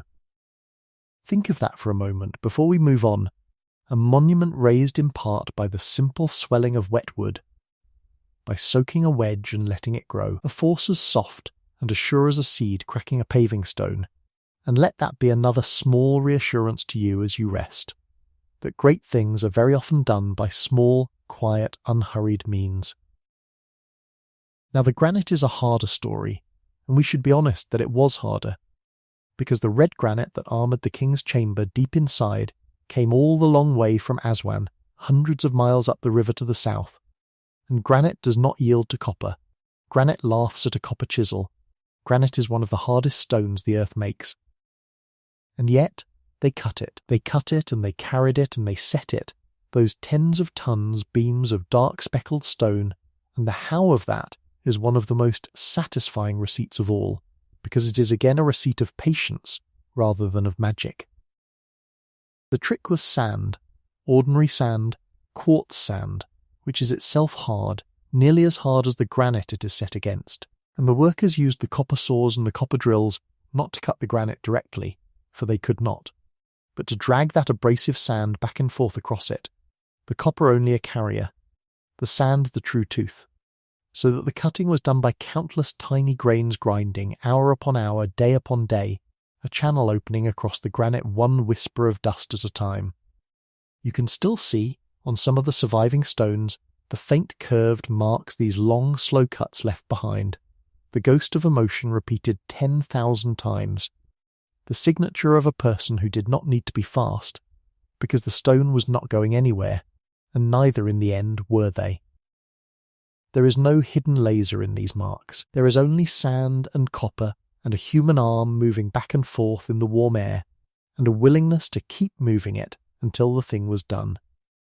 And here is where I want us to pause on the real question. The question that makes people reach for the stars. Because it is not really the weight of the stones that unsettles them, and it is not even the number, though the number is enormous. It is the precision. It is the flatness of the faces, the squareness of the corners, the way the courses of stone run level and true across acres of ground, the sense of an accuracy that feels almost mechanical, almost impossible for a hand and an eye.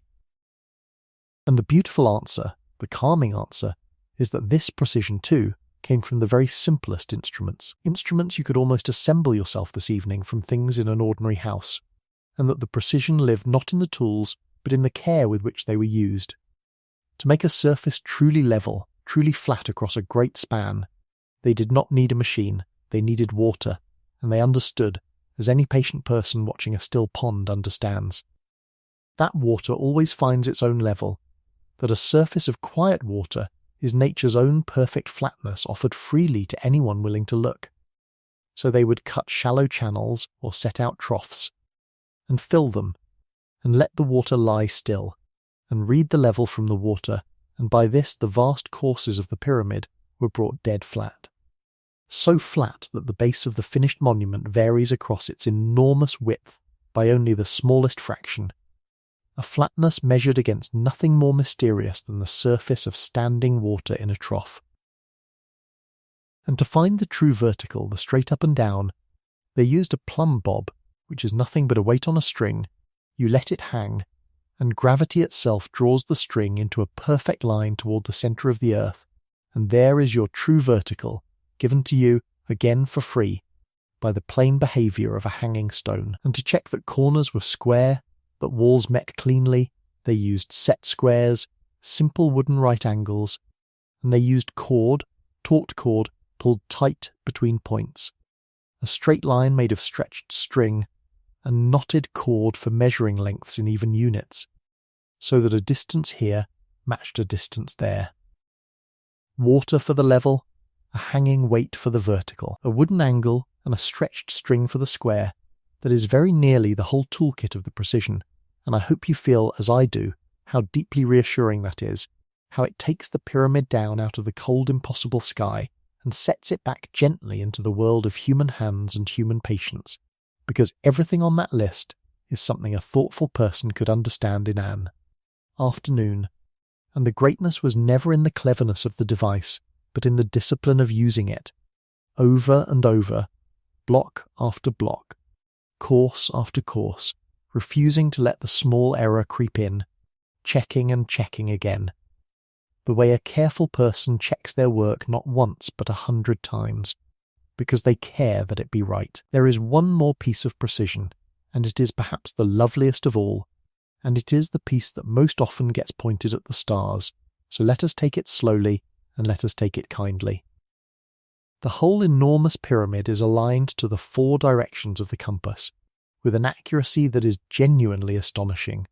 Its sides face very nearly true north, true south, true east, true west, off from perfect by only a tiny fraction of a degree, an alignment so fine that people look at it and ask how, without instruments, without a compass, a builder could possibly have found true north and held the whole mountain to it. And the honest answer is that they did have an instrument, the oldest instrument there is, the one that hangs over all of us every clear night, and that they watched far more closely than most of us ever will. They had the sky, they had the stars.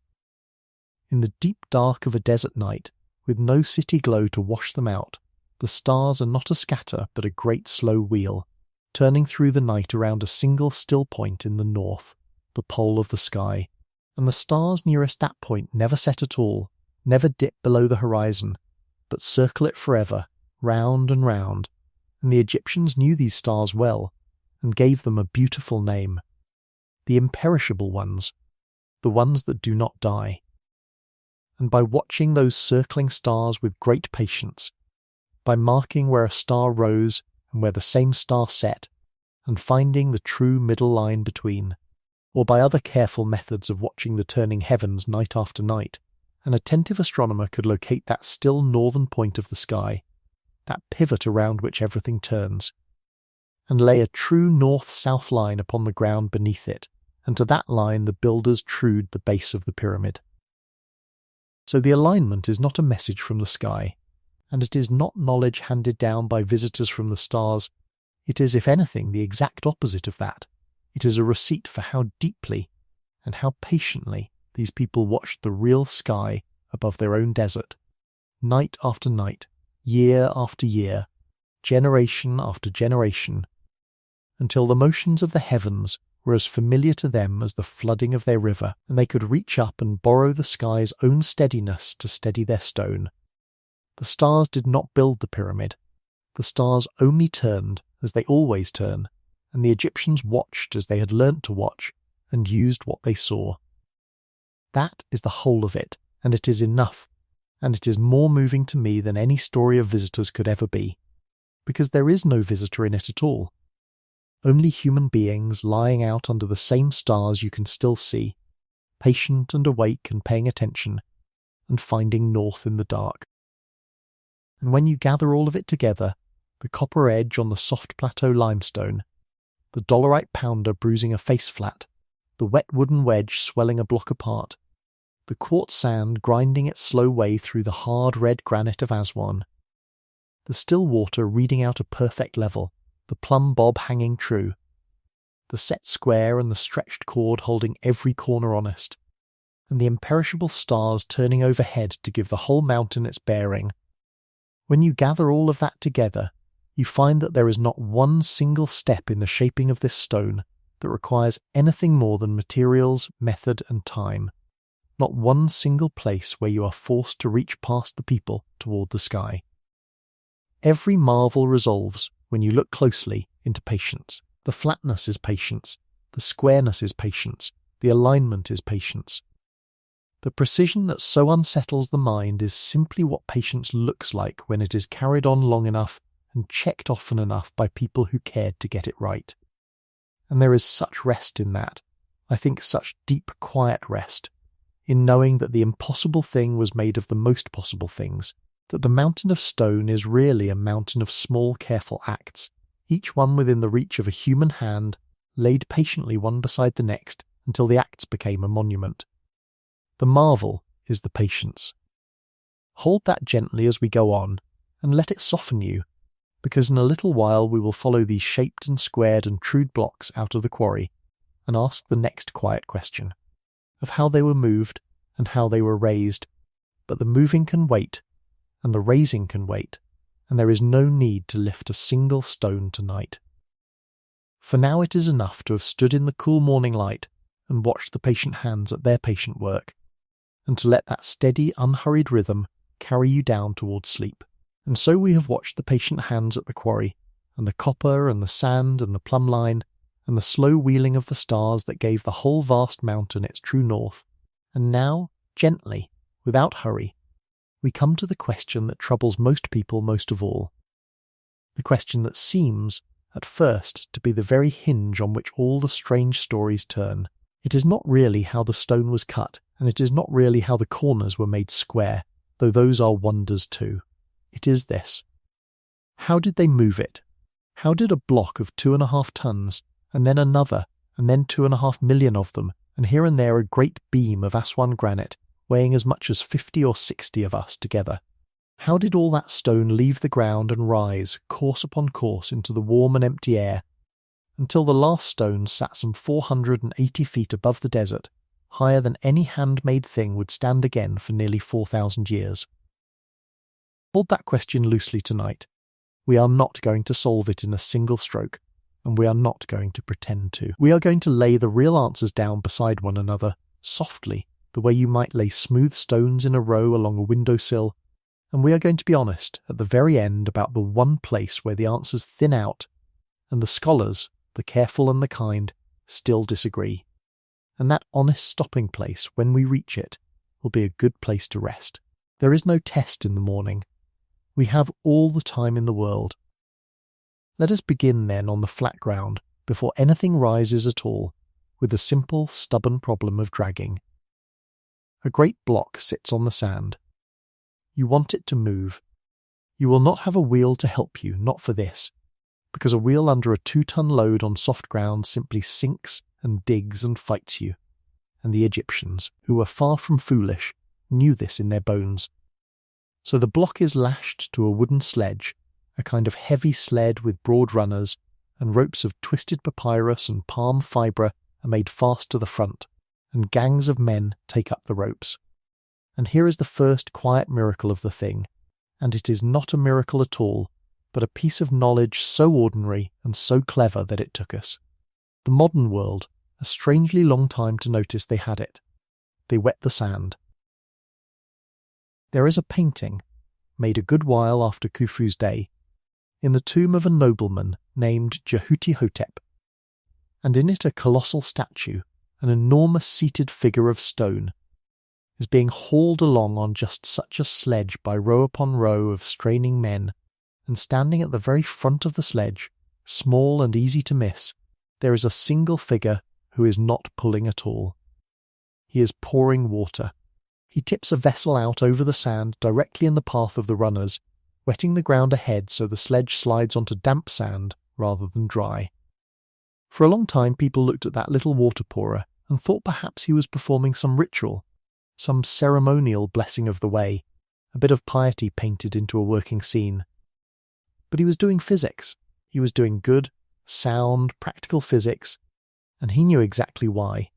Because dry sand, when you drag a heavy sledge across it, heaps up in front of the runners in a little ploughed ridge that grows and grows and drags at you, so that every step is a fresh fight against a small dune of your own making. But add just the right amount of water. Not so little that it does nothing, and not so much that it turns to mud, and something changes down among the grains. The water forms tiny bridges between them, a faint stickiness, a surface tension, that holds the sand firm and flat so it no longer heaps and ploughs, so the sledge glides over a smooth and stable path. And modern scientists, quite recently, in a laboratory with careful instruments, took real sand and a real model sledge and measured this very thing, and they found that damp sand of the right wetness cut the pulling force needed roughly in half. Half, every second man on the rope could, in effect, set down the rope and walk away, and the load would still come. So when you imagine the gangs hauling their stone across the plateau, do not imagine them merely as multitudes of muscle thrown blindly at an impossible weight. Imagine at the head of the line a man with a water jar, walking backward, tipping a thin silver stream onto the sand, halving the labour of hundreds with nothing but knowledge and a little water from the river. That, too, is a receipt. It tells you, plainly, who these people were. And notice, as you breathe out slowly now, how gentle the real picture is compared to the harsh one the old stories gave us. There is no whip in that scene. There is a chant, most likely a rhythm called out, so that all the ropes pull together in one long, unhurried heave, and then a rest, and then another, and the water pourer's steady stream, and the block coming on, foot by patient foot, across the cool damp sand of the morning. You can almost hear it, that shared and even rhythm, the way you can hear the sea from a distance, rising and falling, and it is a good sound to grow drowsy to, the sound of many people doing one large thing slowly and well. And the river itself did more of the carrying than we usually picture. We stand at Giza and see desert, and we forget that the Nile is close, and that once a year in the season the Egyptians called Akhet, the river rose and spread and turned the low fields into a shining sheet of water, and the flood came in toward the edge of the plateau. and where the flood did not reach on its own, they dug canals and basins to bring the water in. So the heaviest, longest journeys, the fine white casing limestone floated over from the Chura quarries on the far bank. The red granite brought all the way down from Aswan, some 500 miles to the south. These did not crawl overland the whole way on aching sledges. They came by boat. They came on barges, riding the water, drawn up along canals to harbours, built almost at the foot of the rising pyramid, so that the last dry drag from quay to ramp was as short as the builders could make it.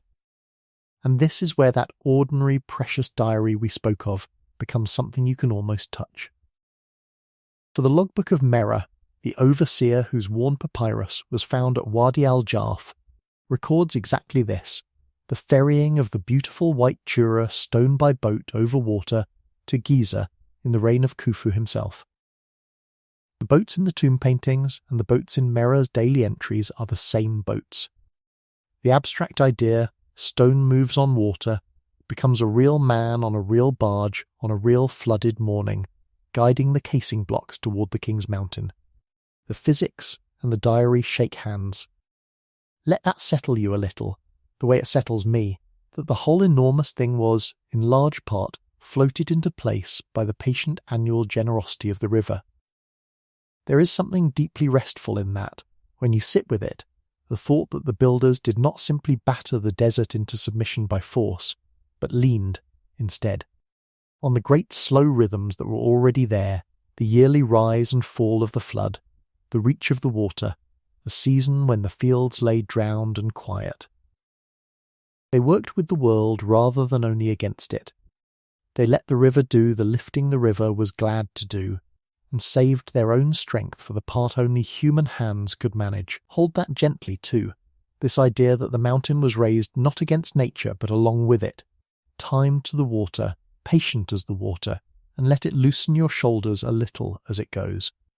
So we have the stone leaving the quarry and crossing the water and sliding over wetted sand up to the base of the pyramid. And now, at last, we come to the raising, the lifting of the block from the ground to its high seat in the wall, and it is here, my friend, that we reach the clearest honest stop of the whole long night. So let us walk up to that edge slowly and stand at it together, and be at peace there. The Egyptians did not have cranes as we know them, tall machines of steel and cable, and they did not need them, because they had something simpler and in its way unbeatable, which is the idea of the ramp, the gentle slope up which a sledge can be dragged, so that a weight you could never lift straight up you instead move a long, shallow way up an incline, trading distance for ease, the same bargain a winding mountain road makes for a car that could never climb the cliff head-on. That they used ramps, in some form, almost no one doubts. Ramps and levers to ease and lever the blocks the final small distances into their beds, and sledges still, and rollers perhaps here and there, and always, underneath everything, patient human muscle, organised into gangs who knew their work. About that much we can speak plainly. The trouble, the honest and rather beautiful trouble, is that the pyramid does not tell us the shape of its ramps. Because when the building was done, the ramps were taken away, dismantled and carried off and their materials reused, as good builders will, leaving the finished mountain and almost no trace of the scaffolding of earth and rubble that raised it. And so, ever since, thoughtful people have tried to reason out what shape those vanished ramps must have had, and there is more than one good answer, and they cannot all be right, and we do not yet know which is. Let me lay them beside one another for you, gently, the way you might set out a few possibilities before sleep, with no pressure to choose. There is the idea of the single long straight ramp, running out from one face of the pyramid, growing longer and taller as the pyramid grows, a great sloping causeway of brick and rubble aimed at the sky. It is simple to imagine, and simple is often true. But to keep a gentle enough slope all the way to the top, such a ramp would have to grow so enormously long, longer by far than the pyramid is tall, that it would need nearly as much material as the pyramid itself. And where, people ask, did all that go?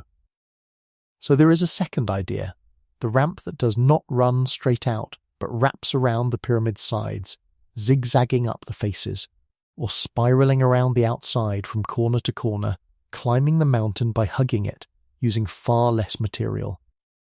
That solves the problem of the vast missing causeway, but it raises its own quiet questions about how the builders could keep citing the precise lines and angles of the corners if their own ramp was forever curling across and hiding those corners as they worked. And so there is a third idea, stranger and rather wonderful, the internal ramp, a ramp built inside the body of the pyramid itself, spiralling up within the masonry with openings at the corners, so that the outside could stay clear and true while the stone was hauled up through the growing mountain's own hidden interior. And there is a real clue, though only a clue, that hauling on steep slopes was within their power at all.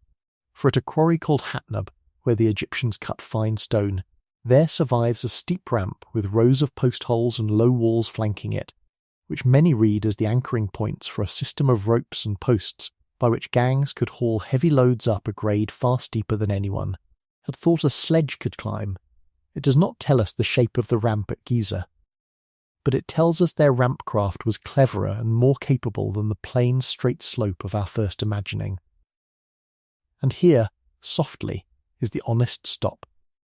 We know, beyond any real doubt, that the Great Pyramid was raised by ramps and levers and sledges and rope and the enormous, well-fed, well-organised strength of ordinary human beings. We do not know, and I will not pretend to you that we know, the exact configuration of those ramps, whether long and straight, or zigzagging up the flanks, or spiralling hidden through the core, or, most likely of all, some sensible combination that changed as the pyramid rose. One method for the broad and easy bottom, and another for the narrowing. Difficult top. Careful, honest scholars, people who have given their whole lives to this stone, and love it more than we can imagine, still disagree, and go on measuring, and go on debating, in good faith, and the question is genuinely, at this hour, open. And that is all right. That is entirely all right. We do not need to fill that gap tonight with anything invented. We can simply stand at the edge of what is known, where the ramps once stood and stand no longer, and let the not knowing be a kind of quiet, rather than a kind of fear. The mountain rose, human beings raised it that we know, with water and rope and slope and patience and one another. Exactly how they last shaped the earth that let them climb, the pyramid keeps to itself, and has kept for 45 centuries, and may keep a while longer, and there is no harm in it, and no ghost in it, only an honest empty place where a ramp used to be. So let the question rest there, unstrained. You do not have to carry it up the slope. Let the sledges settle onto the damp sand and grow still. Let the ropes go slack and be coiled. Let the boats lie quiet at their moorings on the falling flood. Let the men with the water jars set down their vessels in the cooling evening and rest their arms. The stones are in their courses. The mountain stands a little higher tonight than it did this morning, and no one is asking you to lift another. We have followed the how as far as honest ground will take us, over the water, across the wetted sand, up the vanished ramps into the warm and darkening air, and here we can lay it all down. Tomorrow, gently, we will turn from how to why, and ask not how they raised it, but what on earth, or under the stars, it was all for. But not yet. For now there is only the plateau going blue with dusk, and the great half-built shape darker than the sky behind it, and your own slow breath, and the good, restful truth that some things are known and some things are still kindly withheld, and both, tonight, are enough. And so we come, gently, to the question we set down at the very beginning to hold loosely in the open hand, not how the pyramid was raised, which we have walked through together stone by stone and rope by rope, but why?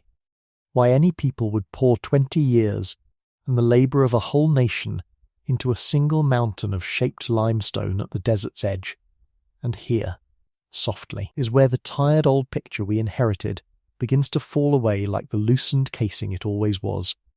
For the myth we were handed, even in its most grown-up and serious version, tends to reach for one of two explanations, and both of them are a kind of madness. In the first, the pyramid is vanity, the swollen whim of a cruel god-king who wanted the biggest tomb in the world simply because he could have it. A monument to one man's endless appetite, built on the broken backs of people who meant nothing to him. In the second, it is folly, a pointless heap, an enormous mistake of misdirected effort, the sort of thing a doomed and deluded civilization builds on its way to the grave.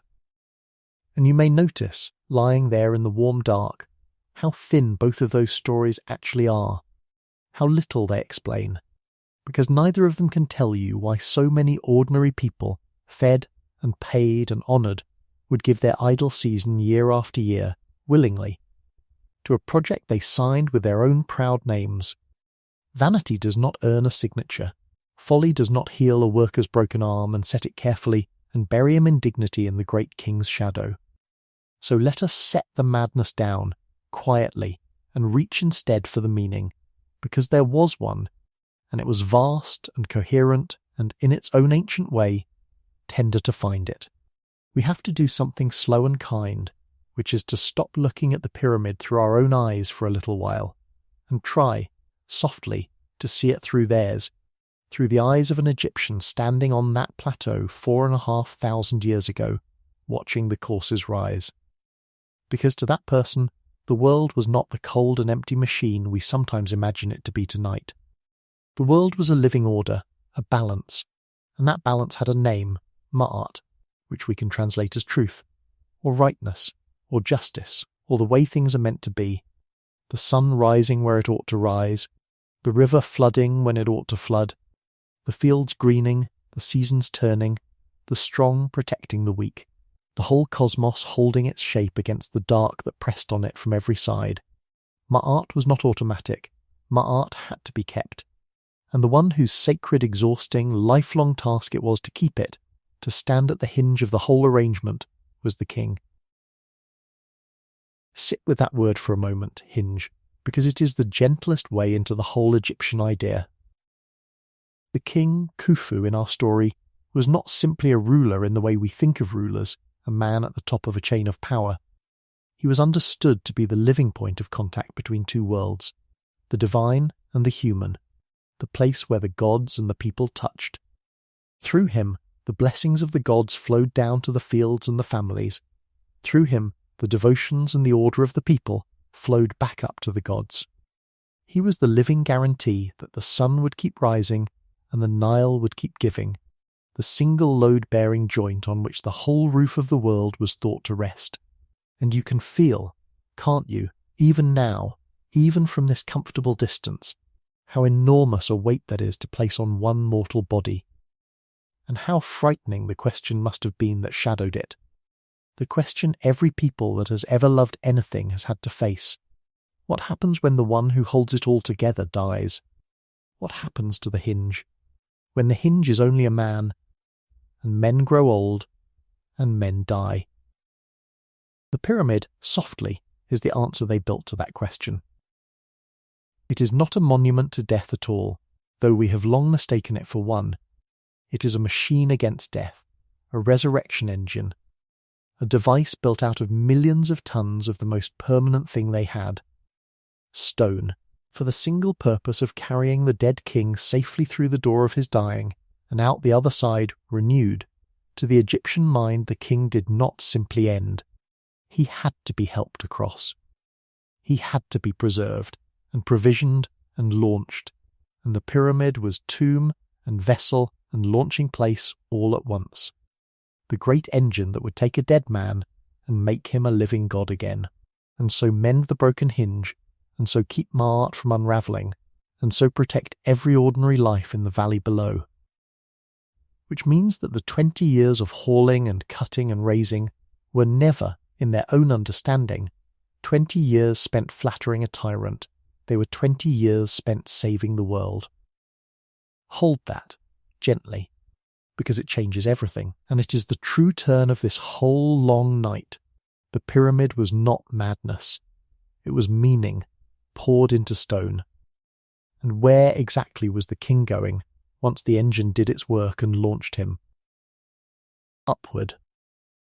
Always. In this vision. Upward. into the sky, and this is where the shape of the thing itself begins to speak, if we let it. Look, in your mind at that vast triangular silhouette against the desert light, the wide base gathered on the earth, and the four faces sweeping up and inward to a single point far overhead, and understand that to the people who raised it, that shape was not chosen for beauty alone, nor for engineering alone, though it is beautiful and it is sound. It was chosen because it meant something. It was a ramp for a soul, a stairway of solid sunlight, a way up.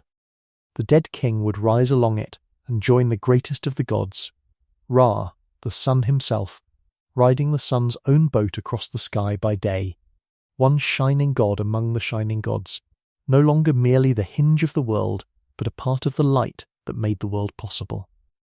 That is where the pyramid pointed. That is the direction of the whole design, not down into the grave, but up into the day. There was a second heaven waiting for him too, and it is the one I love best for a night like this, because you can still go outside and see it. Not all the stars set. Most of them rise in the east and wheel across and sink in the west, the way the sun does, dying each night into the horizon, but in the far north of the sky there is a small circle of stars that never sinks at all. That turns slowly and forever around the still point of the pole, and never once dips below the edge of the earth. The Egyptians watched those stars with great care, as we have already seen, using their patient circling to find true north for the pyramid's very foundations, and they gave them a name that tells you exactly how they felt about them. They called them the imperishable ones, the undying stars, the ones that do not go out.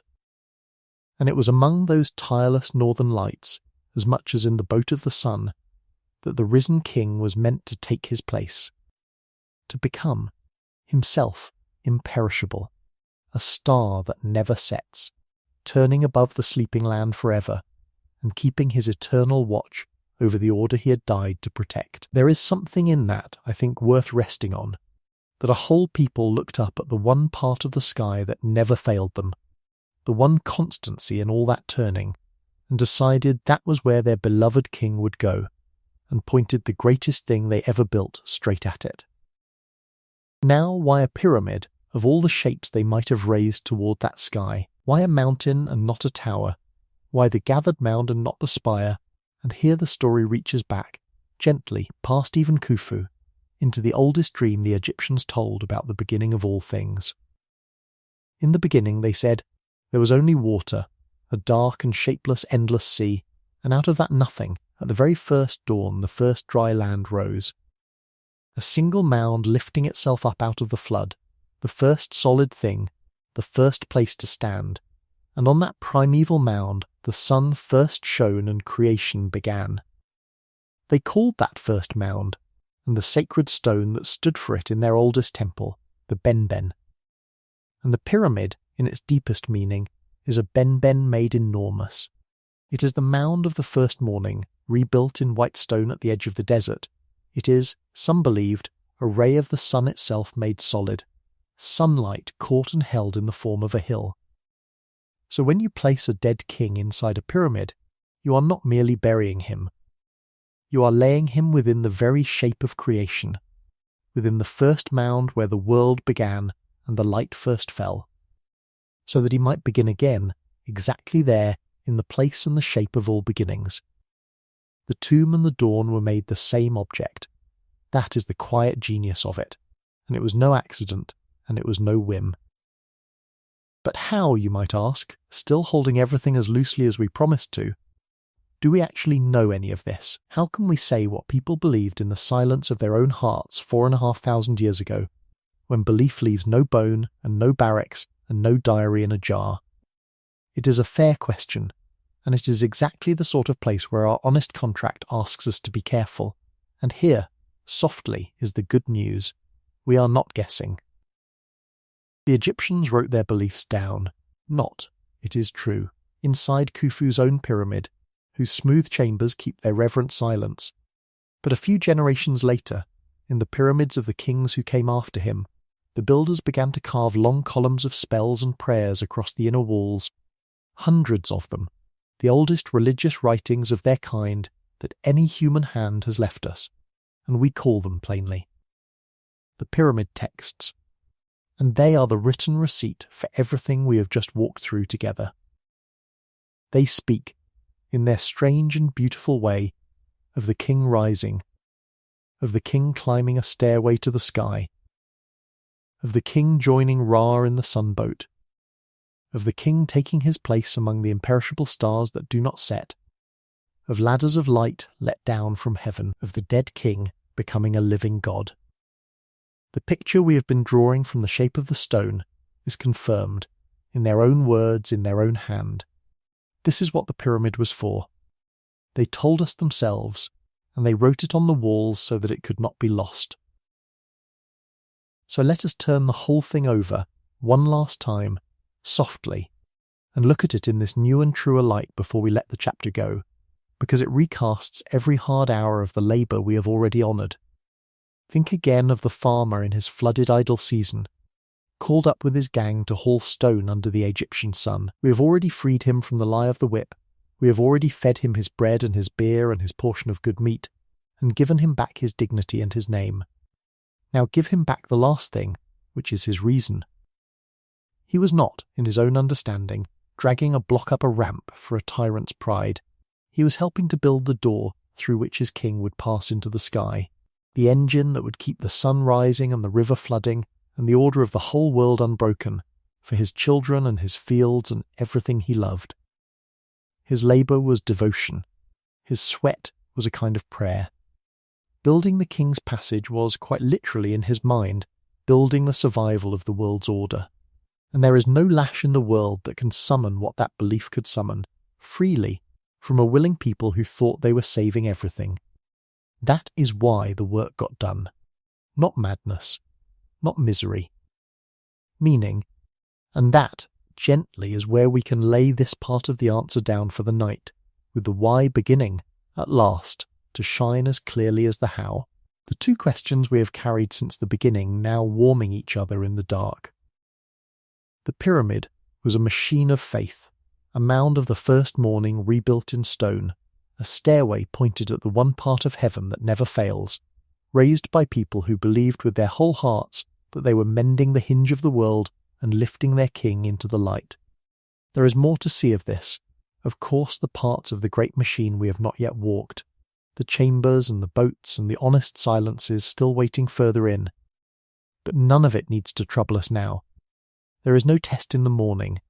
We have all the time in the world. For tonight it is enough to have turned the old grim picture over and found, underneath it, not a folly and not a tyrant's vanity, but a tender and enormous act of hope, and to rest, quietly, in the light of it, as the imperishable stars turn slowly overhead and keep their patient, undying watch, exactly as those distant builders always believed they would. And if the pyramid was a machine for that gentle work, a device meant to carry a king up into the sky and to hold the order of the world steady for everyone left below, then it is worth pausing here, in the warm dark, to notice that the Great Pyramid was never really meant to stand alone. We are so used to the single lonely triangle, the one shape on the postcard, the one silhouette against the sunset, that we forget the pyramid was only the tallest part of a whole quiet town of stone, a complex, a set of buildings laid out with great care across the plateau, each with its own job to do in the long ceremony of sending a king safely into the next life. So let us walk it slowly, the way you might walk the grounds of a very old and very peaceful place at the end of the day, with nothing to prove and no hurry in your feet. And let us simply notice the parts of the machine, one by one, and how tenderly they were arranged. Down near the edge of the floodplain, where the green fields met the desert and the water of the yearly rise could reach, there stood what we call the Valley Temple, a doorway building, a gateway to the whole sacred precinct, the place where the king's body would arrive by boat when the flood came up. From that lower temple a long covered walkway climbed the slope, a straight-roofed corridor of stone that we call the causeway, running up from the water's edge toward the pyramid itself, and to walk that causeway in its day would have been to walk a bridge between two worlds, from the living valley below to the house of eternity above, the walls once carved and painted, the light falling in soft bars through the roof. At the top of the causeway, pressed against the eastern face of the Great Pyramid, stood the mortuary temple, the place where the offerings were made, where the priests would come, day after day, year after year, to bring bread and beer and meat and cool water to the spirit of the king, to keep him fed and remembered long after the last stone was set, because in the Egyptian way of seeing, the dead were not gone, only elsewhere, and they still needed to be tended, still needed their names spoken aloud. And clustered nearby were the smaller pyramids, the subsidiary pyramids, little ones beside the great one, some for queens, some for purposes we no longer fully understand, so that the whole plateau held not one tomb but a family of them, a household of stone gathered around its lord. And then there were the boats. This is one of the quiet marvels of the place, and it deserves a slow breath of its own. Around the Great Pyramid, cut down into the bedrock and sealed over with heavy slabs, were long narrow pits, boat pits, and for centuries no one knew what precisely lay inside them, until in 1954 one of these sealed pits was opened, and inside, taken carefully apart and laid down in order like the pieces of a folded letter, was a ship. A real ship, a full-size vessel of fragrant cedar wood, more than 140 feet long, its timbers still holding the faint smell of the wood after 4,500 years, disassembled plank by plank and beam by beam and bundled into the rock, waiting. Patient hands lifted those pieces out, one at a time, and other patient hands, working over years, learned how they fit, and slowly reassembled the whole thing, the way you might rebuild something precious from a diagram written in a language you are still learning, until the ship stood whole again. A great graceful curve of a boat that had never, perhaps, touched water at all, but had been built to carry the king across the sky, or across the waters of the next world, or to sail beside the sun god on his daily voyage. We call it the Khufu ship, and it is one of the oldest and largest and best preserved vessels from the whole of the ancient world, and it was buried not as treasure to be hoarded, but as a tool to be used. A means of travel for a soul that still had a long journey ahead of it. Sit with that for a moment, in the dark, without needing to solve it. They gave their king a ship. They gave him a way to move. Now let us go inside, and here you must move gently and breathe slowly, because the inside of the Great Pyramid is a place of narrow passages and low ceilings, and it is not, if we are honest, a place for hurrying or for fear, though it has often been filmed that way. Let us take it as it truly is, which is quiet and cool and empty and strangely calm. From the original entrance on the north face, a passage runs downward, the descending passage, sloping down into the bedrock beneath the pyramid to a rough unfinished chamber cut into the living rock, a room that may have been an early plan, an early idea for where the king would lie, left incomplete when the design changed. And somewhere along that downward way, the builders opened a second passage that climbs, the ascending passage, rising up into the body of the pyramid itself, and if you follow that rising path, you come at last to the most beautiful space inside the whole mountain, the one that even the most tired traveller stops and looks up at with something like wonder. It is called the Grand Gallery, a tall, narrow, soaring corridor that climbs steeply upward, its walls stepping inward as they rise in great smooth corbelled courses of pale limestone, one ledge slightly overhanging the last, so that the ceiling seems to lift and lift far above your head, a long high vault of stone made without any arch at all, only by careful, confident stacking, each layer reaching a little further in, until the two walls nearly meet at the top. To stand in the Grand Gallery is to stand inside the calm certainty of people who knew exactly what they were doing, who had learned over generations how to make stone lean and hold and soar, and it is one of the great rooms of the ancient world, built not for us to admire, but for a purpose we are still working gently to understand. At the top of that long climb lies the heart of it, the king's chamber, a plain, austere room lined entirely in red granite, that hard stone carried all the way from Aswan, 500 miles to the south, hauled and floated and lifted into the very core of the pyramid, high above the desert floor. There is no decoration there, no painting, no carving on the walls, only the great dark polished blocks fitted together, and a single granite box, a lidless sarcophagus, sitting empty and silent, a little too large, it is thought, to have been carried in through the passages, which means it must have been placed there as the chamber rose around it. And above that quiet room, hidden in the stone, the builders did something remarkable, something that shows how carefully they thought about weight and time. They built 5 separate compartments, one stacked above another. The relieving chambers, low spaces roofed with enormous granite beams, some weighing many tens of tons, and above the topmost of them, a great pointed roof of leaning blocks, and the whole clever arrangement was designed to take the crushing weight of the mountain above and spread it, and carry it out and around the king's chamber, so that the room below would not be slowly crushed by the millions of tons pressing down. It is engineering as an act of devotion, quiet foresight, built into the dark where no visitor was ever meant to see it. And it worked, and it is still working tonight.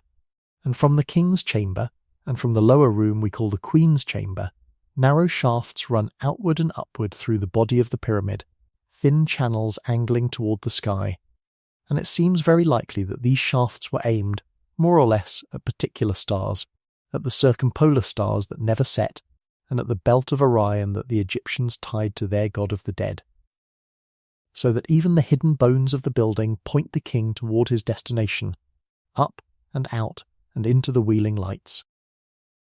And it was into those very high, sealed, hidden spaces that only in our own recent years a new and wonderfully gentle kind of looking reached, without ever cutting a single stone. This is the work called scan pyramids, and the tool they used is almost poetic in its softness, because they did not dig, and they did not drill, they simply waited and listened to the sky all the time, day and night. Tiny particles called muons rain down on the earth from the cosmos, drifting through everything, through the air and through us and through solid rock.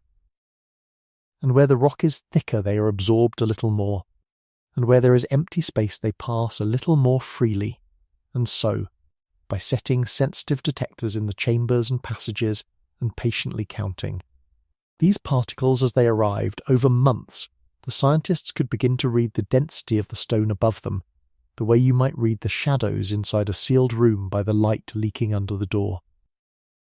And in 2017 they announced that they had found something, a large empty space, a void, above the Grand Gallery, a hollow at least as long as that great corridor, tucked in the stone where no passage was known, and later, in 2023, they confirmed a smaller corridor-shaped void behind the north face. Now, here is where we must be careful, and kind and honest, because it would be so easy and so tempting to let the imagination run, to fill those hidden hollows with sealed doors and secret treasure and the untouched golden things of a lost king. But the calm and likeliest truth, the truth the careful people themselves lean toward, is gentler and more structural than that.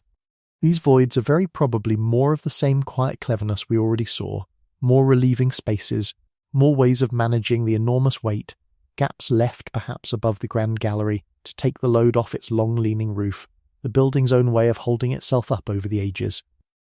They are real, and they are new to us, and they are wonderful, and they are, most likely. Not a hoard, but a piece of the engineering, the pyramid still keeping a few of its working details to itself. And so we come to the first of 2 honest stops in this chapter, and we can lean on them the way you lean back into a pillow, because there is rest in them, and not frustration. The first is this. We cannot fully read the inside of the pyramid.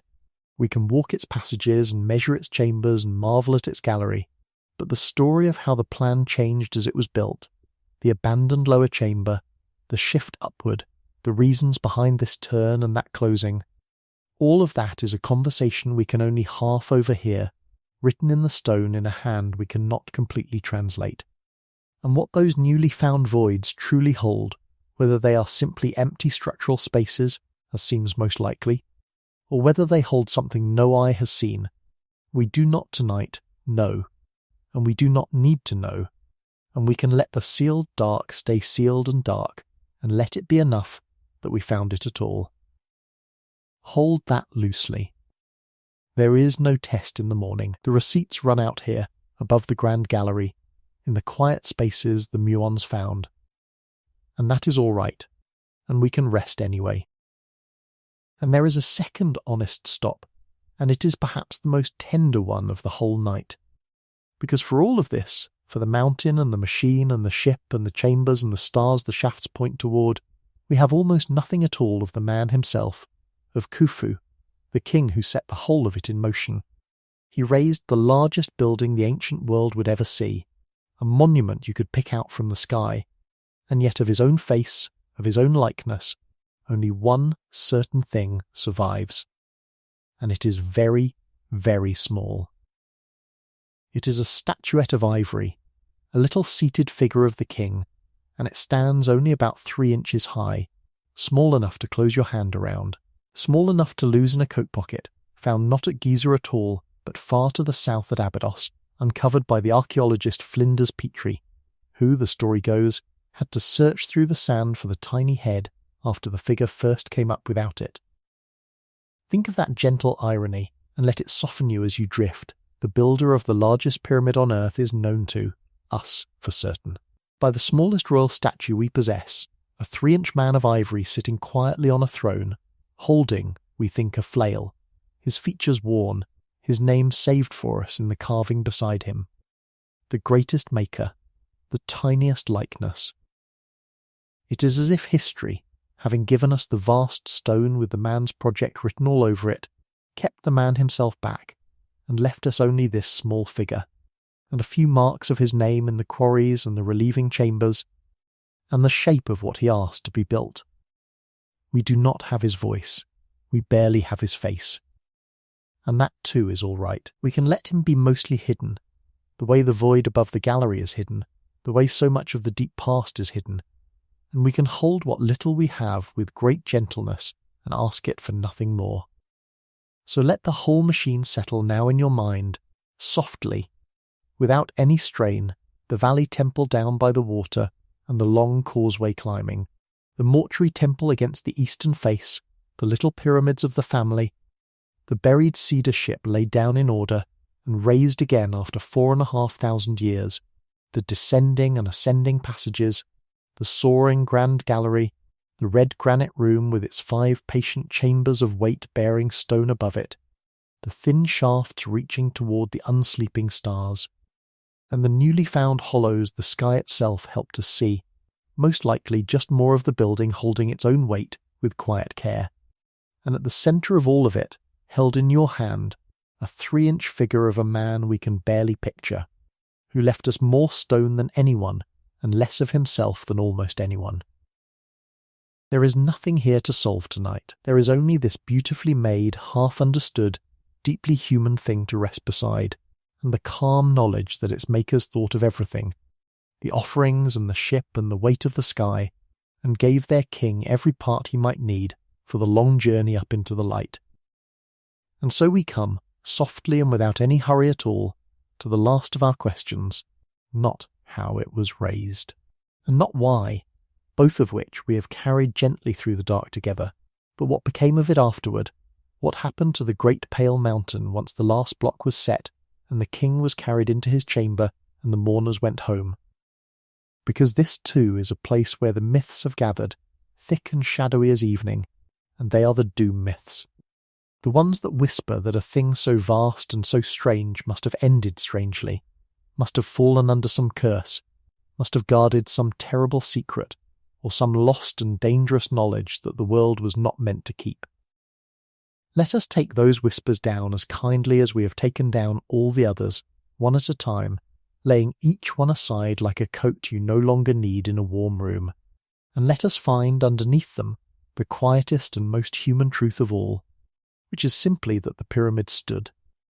It stood, and it kept standing, while ordinary history moved around it the way a river moves around a stone that is too large and too settled to be carried off, flowing, changing, rising and falling, and leaving the stone more or less where it had always been. There was no supernatural ending. That is the first and gentlest thing to say, and you may let it settle all the way down into you, because it is true and it asks nothing of you. Nothing rose up out of the desert to strike the builders down. No fire came from the sky, no plague of the offended dead, no sudden swallowing sand. The men who raised the pyramid finished their work, and were paid, and were fed, and were, in their turn, buried with honour in the shadow of the thing they had made, and life on the plateau went on. The Nile rose and fell as it always had. The flood came each summer and spread its dark gift across the fields. The farmers went back to their farms, the craftsmen to their workshops. And the Great Pyramid simply became part of the landscape, part of the horizon, the largest and stillest thing anyone had ever seen, standing white and sharp edged in the sun. For a long while it was whole, you understand, whole and smooth and gleaming, cased entirely in that fine white limestone from Chura across the river, polished so bright that it must have thrown back the sunlight like a low second sun set down at the desert's edge, a mountain of light with corners you could have cut your eye upon. That is how it looked for thousands of years, and it is worth holding that picture for a moment, the whole smooth blaze of it, because the rough and stepped shape we know today, the one that looks like a great worn staircase for giants, is not the shape it was born with. It is the shape that time and human need gave it, slowly, and for reasons that are not sinister at all. Here is what happened, and it happened not in one dark night, but over long, ordinary centuries. That smooth white casing, so beautiful and so perfectly fitted, was also, to the people who came long after, a mountain of ready-cut, ready-dressed, exquisitely finished building stone, sitting out in the open, needing no quarrying, asking only to be pried loose and carried away. And there came a time, many centuries after Khufu, after the old kingdom itself had faded, after Egypt had passed through empires and languages and faiths beyond counting, when a great city grew up nearby, the city we now call Cairo, and that city needed stone for its walls and its houses and its beautiful mosques, and the casing of the pyramids, that gleaming skin, was the finest and most convenient stone anyone could ask for. It is thought that a great earthquake in medieval times helped this along, shaking many of the smooth casing blocks loose from their beds, cracking the tight-fitted seams, tumbling stones down to the base where they could be gathered easily. And gathered they were, over generations, carried off across the river to be built into the growing city, so that if you walk through old Cairo today, you are, in a real and touchable sense, walking among the reused bones of the pyramid's own bright surface. There is nothing wicked in this. It is only what people have always done, used the good materials that were near to hand, and it is why the pyramid you picture now is bare and brown and terraced, its core blocks exposed to the weather, the smoothness stripped away. Hold that gently, too. The roughness is not decay from within, not a curse working outward, but simply the removal of a skin, patiently, by people who needed a wall, and the skin is not entirely gone, which is a small and lovely thing to know as you rest. Down at the very base of Khufu's pyramid, if you were to stand there, you would find a few of the original casing stones still in place, still fitted, still holding the ghost of that ancient polish, the last survivors of that great white blaze, showing you the angle and the smoothness the whole thing once wore. And better still, close by, the second great pyramid, the one built by Khufu's son Khafre, still keeps a cap of its casing near the top, a crown of the old smooth limestone clinging to its summit, too high up, perhaps, for the stone gatherers to reach easily, so that Khafre's pyramid wears to this day a little hat of the way things used to be, a patch of the original brightness hanging in the sky above the worn brown courses below. When you see a photograph of Giza and notice that one of the pyramids seems to have a smoother, paler top, that is what you are seeing, not a different kind of pyramid, but a fragment of the original finish that all of them once had, kept safe by nothing more mysterious than its own height. Now the tombs were robbed, this is true, and we should say it plainly and without drama, because the truth of it is far less frightening than the whisper. The chambers inside the pyramid, and the tombs all around it, and the great burials of later kings up and down the valley, were entered and emptied of their treasures in antiquity, some of them within only a few generations of their sealing, by people who knew exactly what riches lay behind the plugged passages and simply wanted them. This is a very old and a very human kind of theft, gold being gold in any age, and it tells us nothing supernatural. And here we can lay down, once and for all, that most famous and most theatrical of the whispers, the curse of the pharaohs, the idea that those who disturb the ancient dead are struck down by unseen vengeance. It is worth knowing, and it may even help you rest to know it, that this curse is not ancient at all. It is modern. It is, in truth, very largely an invention of newspapers and storytellers, dreamed up and dressed up in the last couple of centuries, most of all around the great discoveries of the modern age, when a thrilling tale of doom sold papers and stirred imaginations. The ancient Egyptians did sometimes write protective warnings at their tomb doors, as one might post a sign, but the elaborate, deadly, world-famous curse, the fog of dread that supposedly hangs over the pyramids, was stitched together in our own time, out of coincidence and appetite and the simple human love of a shiver. There is no vengeful cloud over Giza. There never was. You may set that whisper down and let it drift off entirely. And the great age of pyramids itself, the age of these colossal mountain-sized tombs, did come to an end, but again, for reasons entirely human and understandable, nothing lost, nothing forbidden, nothing snatched away by higher powers. Building a thing on the scale of Khufu's pyramid was staggeringly expensive. It took the organised effort of a whole society across a generation, oceans of grain to feed the workers, fleets of boats, quarries worked for decades. Such a cost cannot be borne forever, or often, and as the years went on, the politics of the land shifted, and the beliefs shifted with them. And the ways of honouring a dead king changed, as the ways of honouring the dead always change in every land across long enough time. So the later kings built smaller, their pyramids grew more modest, then modest indeed, and in time kings were laid to rest in other ways altogether, in hidden tombs cut into the rock of distant valleys, and the giant smooth-sided pyramid. That particular dream in stone was quietly set aside, not lost, not forgotten how, simply no longer the thing that the age wanted to make. The knowledge did not vanish. The desire moved on. That is all. And you may find, if you turn it over softly, that there is something almost restful in it. That even the mightiest project a people ever undertook was allowed, in the end, to become enough, to be finished, to be laid down. Then, after the long quiet, after the casing came off, after the robbers came and went, after the sand drifted, and the little later pyramids rose and fell, and the whole living world of Khufu passed so far out of memory that even the reading of his people's writing was lost, there came, slowly, a different age. Not an age of building, but an age of study, and of guardianship, of people turning back toward the great stones, not to take from them, but to understand them and to keep them. You may have heard the beginning of this told, how, a little over 2 centuries ago, Napoleon's expedition brought with it a small army of scholars and artists, the savants, who spread out across Egypt measuring and drawing and marvelling, filling great books with careful pictures of the monuments, waking the wider world's wonder anew, and how, out of that stirring, came one of the most beautiful acts of patience in all of human learning, the decipherment of the ancient writing, the hieroglyphs that had been silent and unreadable for so many centuries. Through the famous stone found at Rosetta, which carried the same message in the old sacred signs and in a language scholars could already read, and through the long devoted work of Champollion, who at last cracked the code and made the pictures speak again, the voices of the ancient Egyptians came back to us.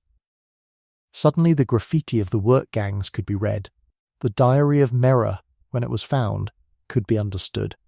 The names on the tombs could be spoken aloud once more. The people who had built the pyramid, and who had left their own hands upon it in ink and paint and carved sign, could tell us across all that time who they had been. And from there the age of study only deepened and grew gentler and more careful, into what we might call the age of guardianship, which is the age we are still in tonight. Egyptology became a patient science, and patient scientists went out onto the plateau, and here we meet again, at the very end of their long labour, the very people whose findings have carried this whole soft account, Mark Lehner, digging year upon year in the sand to uncover the lost city of the builders, the bakeries and the barracks and the bones, Zahi Hawass, bringing to light the honoured cemetery of the workers in the pyramid's own shadow, and, in our own bright new day, the Scan Pyramids teams reaching into the stone with the ghostly particles of the sky, mapping the hidden voids not to plunder them, but simply to know, and saying honestly when they do not yet know. These are not treasure hunters, and they are not myth makers. They are the keepers, the readers, the patient askers of small true questions, and it is thanks to them that we can sit here in the dark and tell the human story instead of the frightening one. But of all the quiet truths in this chapter, here is the one to carry down into sleep, the one that lays the last of the doom whispers gently to rest. The whispers wanted the builders to have vanished, swallowed by the sand, punished by the stars, dissolved into some lost and unrecoverable past, gone. And they did not vanish. They never vanished at all. The people who quarried the limestone and poured the water on the sand and hauled the sledges and ferried the white casing stone and sang out the name of their gang inside the hidden chambers, those people had children, and their children had children. And the line runs on unbroken, down through all the long centuries of empires and languages and change, all the way to the men and women who live along the edge of the Nile today, in the towns and the fields beside the plateau, in the very shadow of the pyramid tonight. The builders are not a mystery who left the earth. Their descendants are asleep right now within sight of the great pale stone, under the same wheeling stars, beside the same dark river. The monument was never orphaned. It was never a stranger's work left behind by someone who went away. It was made by a people who are still here, still living beside it, still going down to the river, and that is the softest ending of all. Not a vanishing, but a continuing. The long, quiet, unbroken staying of a people beside the mountain their forebears raised. There is nothing to fear in it, nothing lost in it, nothing owed. It is only a family, very old and very large, that never left home. And you may rest in that, all the way down, for there is no doom here and there never was, only stone that stood, and hands that made it, and children of those hands sleeping nearby beneath the turning sky. So let us gather it all in now, gently, the way you might gather a loose armful of gathered wheat at the end of a long warm day, not counting the stalks, not straightening every one, just holding the whole soft weight of it against you and carrying it home. We have walked a long way together, out of the myth and onto the real ground, and we do not need to hold any of it tightly anymore.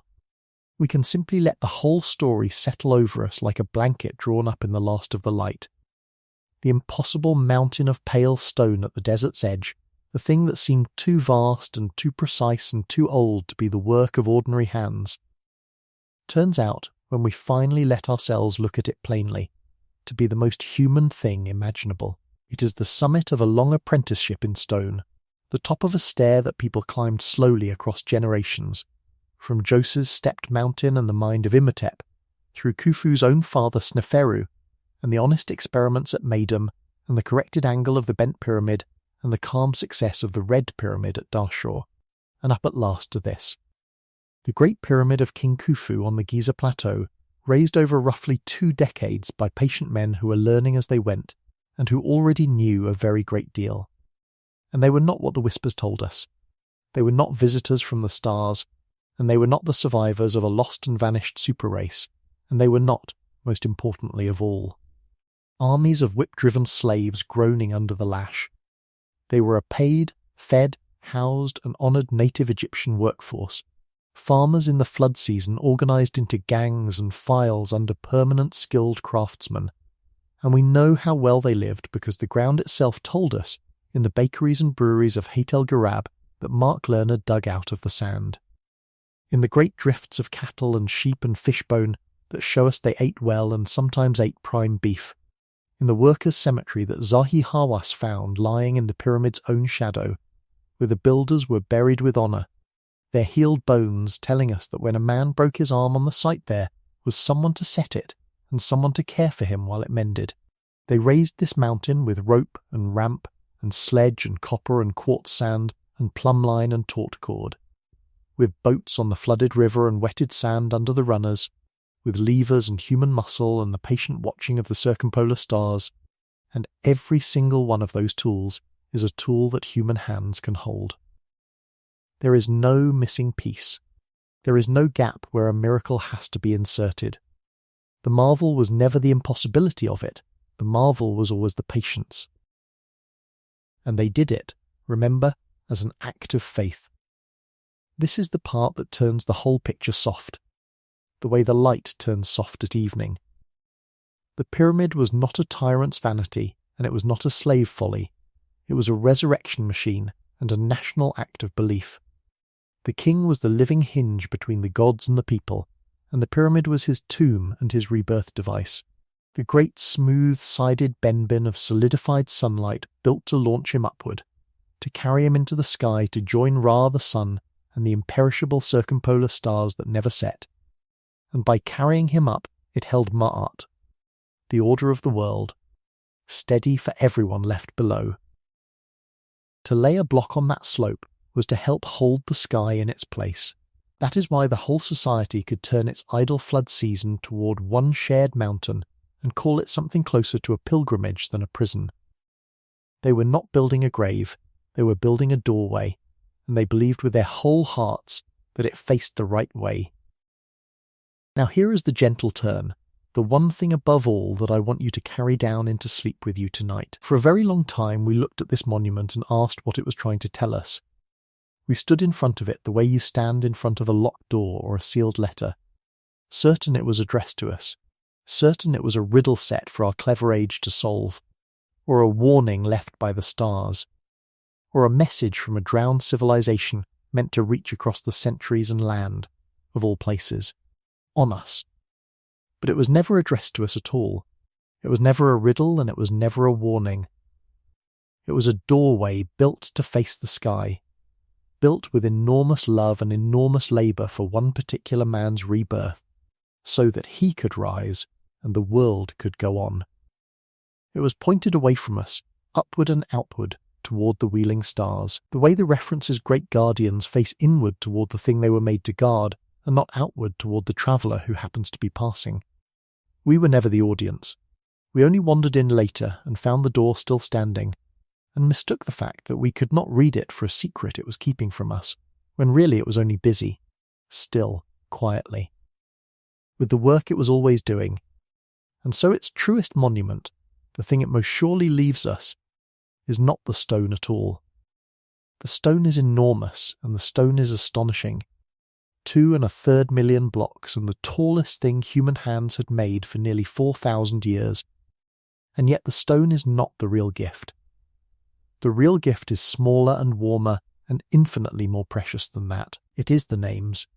It is the fact that the workers wrote themselves onto the walls where they thought no one would ever look again, in the rough, proud red paint of their work gangs, the crew that called itself the Friends of Khufu, laughing their team's name onto the stone in the relieving chambers over the king's chamber, right beside the cartouche of the king himself. It is the honoured graves in the pyramid's shadow, each one a person saying, quietly, from under the sand, I was here, I was somebody, I helped. And most of all it is the diary.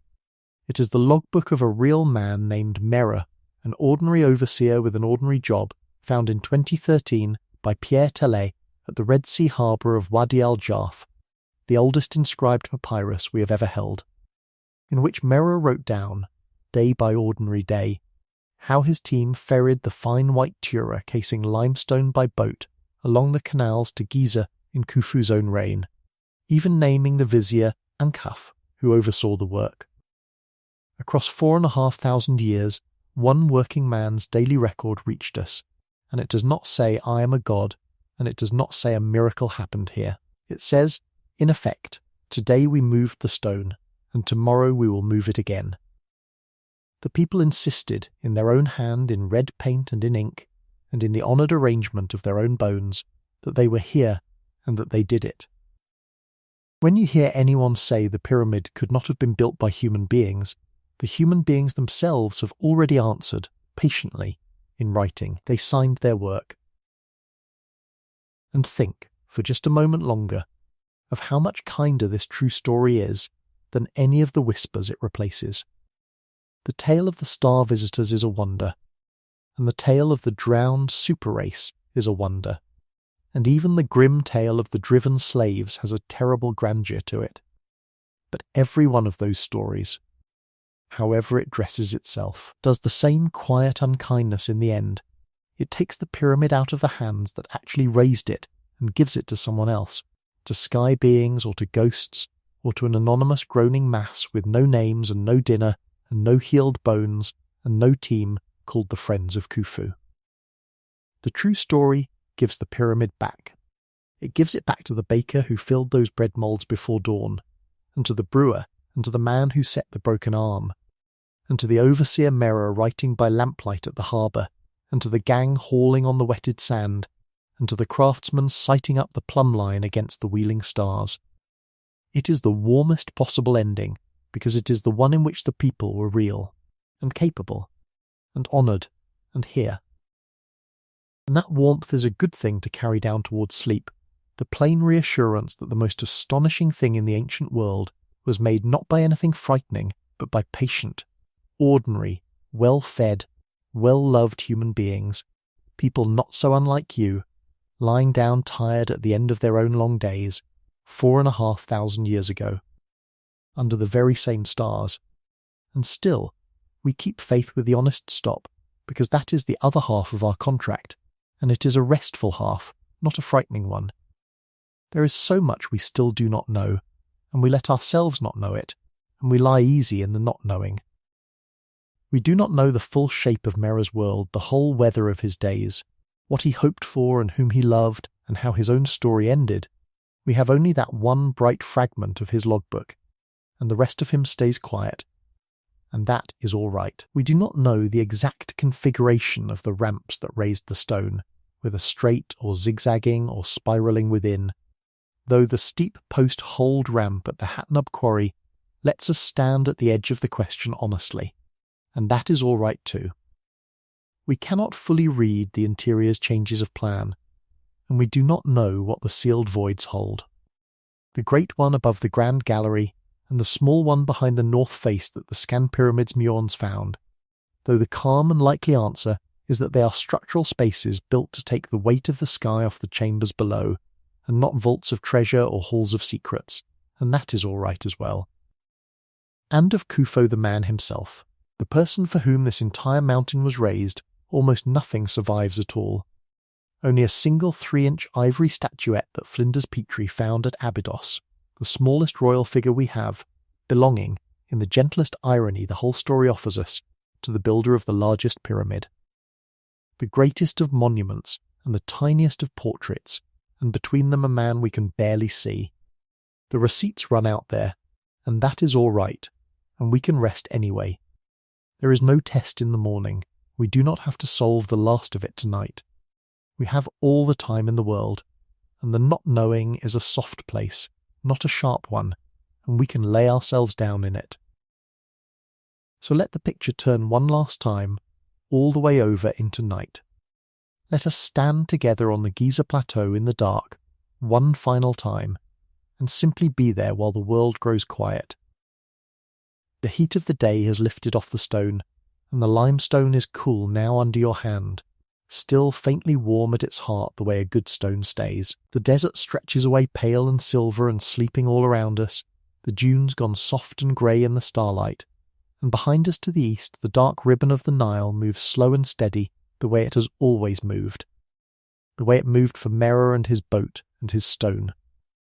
The same water, the same patient river carrying the same light of the same stars on its back. Above us the whole sky wheels, exactly as it wheeled for the men who watched it to find true north, the imperishable stars turning slowly and forever around the pole, never setting, never going out.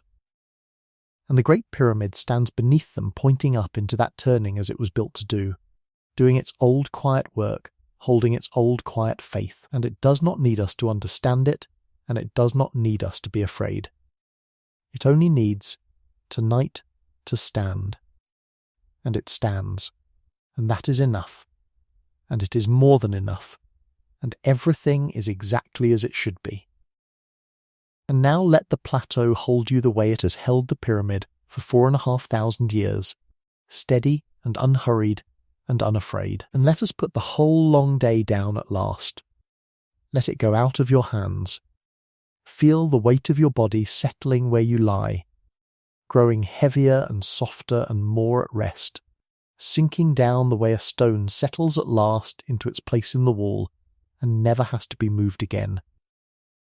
Let your forehead smooth and go still. Let your jaw come loose and your shoulders drop away from your ears and melt down into the warmth beneath you. Let your arms grow heavy and your open hands grow heavy, every finger loosening, nothing left to carry. Let the long muscles of your back give up their holding, one by one, and let your breath go slow and deep and easy, in like the cool night air off the desert, out like a sigh let go over the dark and patient river.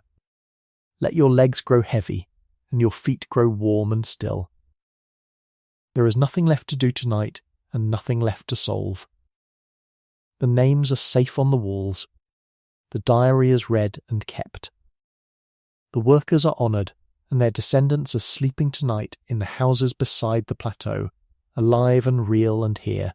And the mountain their ancestors raised is standing quietly in the starlight, keeping its own kind faith with the sky, and you do not have to hold any of it anymore. You can let the last of it go loose. You can rest. Sleep well. Good night.